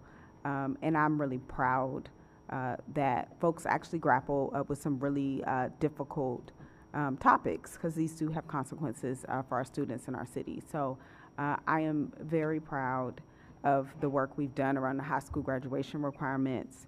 I think it is some of the most important work that our board has done because high school is really the second starting line in life. When you folks who do not graduate from high school tend to have lower outcomes overall, whether that's not just job outcomes and workforce outcomes, but they also tend to have lower health outcomes. And we as a city are committed to making sure our students graduate prepared, not only to be employed, but just to take advantage of all our city has to offer. And so I am really grateful that we were able to produce a quality product. I'm grateful that the board has given this great weight. And I very much look forward to us updating our high school graduation requirements in a way that moves our city forward. Thank you. Thank you, Representative Thompson. I'm looking around to see any other comments before I make mine. Yeah, I'll just say I want to say thank you for all the intentionality and hard work. It's been a very long process that you all have been extremely diligent in, and I don't think there's ever going to be a perfect, graduation requirements. But I do want to just say thank you for the hard work that you all have put into this. Further comments? Yep. Representative Goulet? Yeah, I just want to echo my thanks to the two co-chairs of the task force. You've done a tremendous job with this. I think we've come out with the right recommendations and the right balance on this. I mean, there's no such thing as perfect high school graduation requirements. There's just different things you decide to prioritize, and I think we have really good ones. And I think the work of the task force made the proposal from OSSI I could not have supported. And I think the work of the task force has made it now so much better and got it to a place where it really improves upon what we have now. So I just want to thank you both for your leadership on this, your dedication, and then every member of the task force for their work on it. I'm excited to support the report.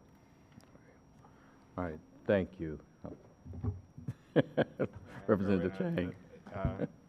Representative Goulet focused on the outcomes. I'll focus on the process. I appreciate the co-chairs for running a really thorough process that incorporated a lot of our our feedback and actual outreach and conversations, and being very transparent about where it had strengths and where it had limitations. Mm-hmm. And that's really testament to your leadership. So thank you. Representative Williams? Yeah, I'll jump in quickly. Yeah, I just want to appreciate the work of both of you and your leadership, and as well as our staff, with Haley and Jen. So thank you all for this collaborative effort. It gives us a stronger place to be able to advocate and interact with OSSI. All right. I think we've run the whole dais, but I would be remiss if I didn't say this. When me and, at that time, Vice President Williams presented this to other leadership, they didn't want this. They pushed against it.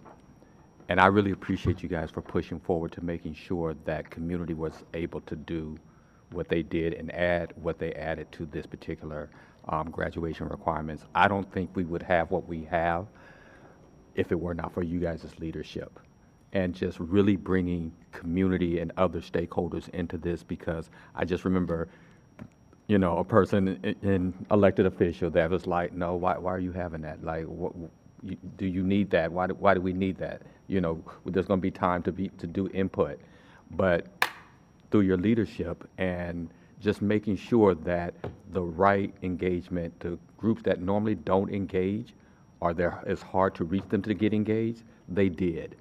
And it made this so much better. So I want to add that I am so grateful for your push, for your leadership, for your advocacy, that really made this a much better product than I think it would have been had there not been a task force. So I look forward to supporting it and just really thank you guys for your work and your leadership. So thank you. With that being said, I don't think there's any more discussion on it. So the motion is to adopt the high school graduation requirement task force report. Deputy, will you call a roll? Representative Best.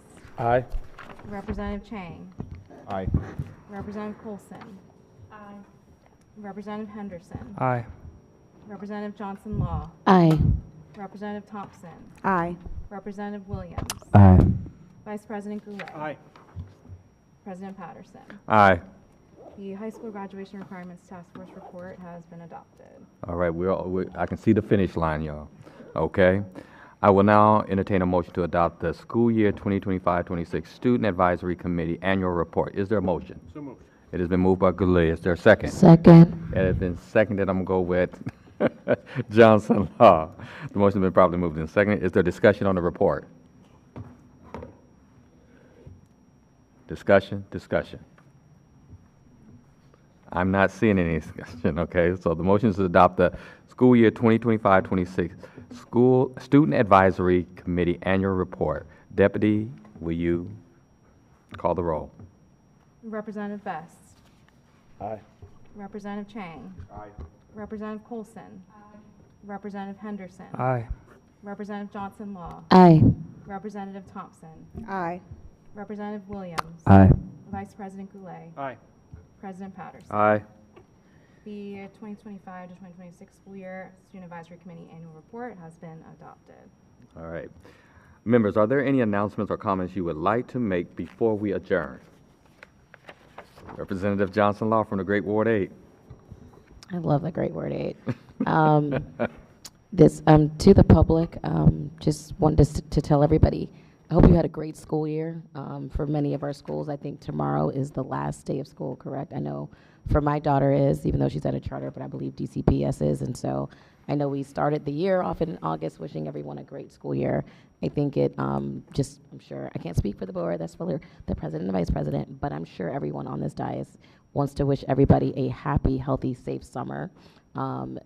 Make sure you all look at your out-of-school time assignments for DPR and for MB SYEP. Please check your emails. Don't be emailing me talking about where's my stuff at. Did you check your email? I'm talking to Ward 8. Yes, I am. But seriously, though, y'all, no, I have to put it out there. Don't judge me. But seriously, we just really want to wish everyone just a happy, healthy, safe summer. And 26, 27 is going to be coming up in August. And is this the last one before the school year? Or is it August? It's August. It's August. Okay, well, we'll see you guys back in August. All right. Any other comments? Yes, Representative Thompson. We had our last meeting with our student representatives today. I just would like to remind folks that our applications for student representatives and our student advisory committee is open through June 21st. So if you made it to the end of this meeting, you might be someone who would like to apply or know someone who should apply. So please go to our website, DC, what is it, www.dcsboe.gov? Yeah, DC dot. Yeah, dot. SBOE.dc.gov. Thank That's you. correct. And apply for our student advisory committee. You just must be a sophomore, a rising sophomore, or higher. Thank you. All right, which my daughter is, and she is applying. Any other comments? Representative Goulet. Building off of that. Colston, I'm sorry. No problem. Go ahead. Building off of that, I believe at the top of this meeting, there was mention of a student advisory group for OSCE now. So please apply for that. Please take all of these opportunities, young people. So if you are watching or if your parents or whomever is watching, please promote that as well, because all of these things strengthen your resume, your CV, internships, all of the things that we need to make sure that you are strong candidates for college and career. Thank you. And I just want to emphasize, I believe there's a goal that we're trying to get someone from each high school, is what I heard. So for those schools that are normally don't, apply, or we have a lot of students from, let's make the emphasis, if those schools are in your community, in your ward, please try to identify someone to apply and help them with the application if need be, so that we have representation from across the city in every ward. So thank you all for that announcement. With no further business before the State Board, I will now entertain a motion to adjourn. So moved. Okay, it's been moved by Johnson Law, second. Second by Coulson. All in favor? Any nays? We are now adjourned at 9:29 p.m.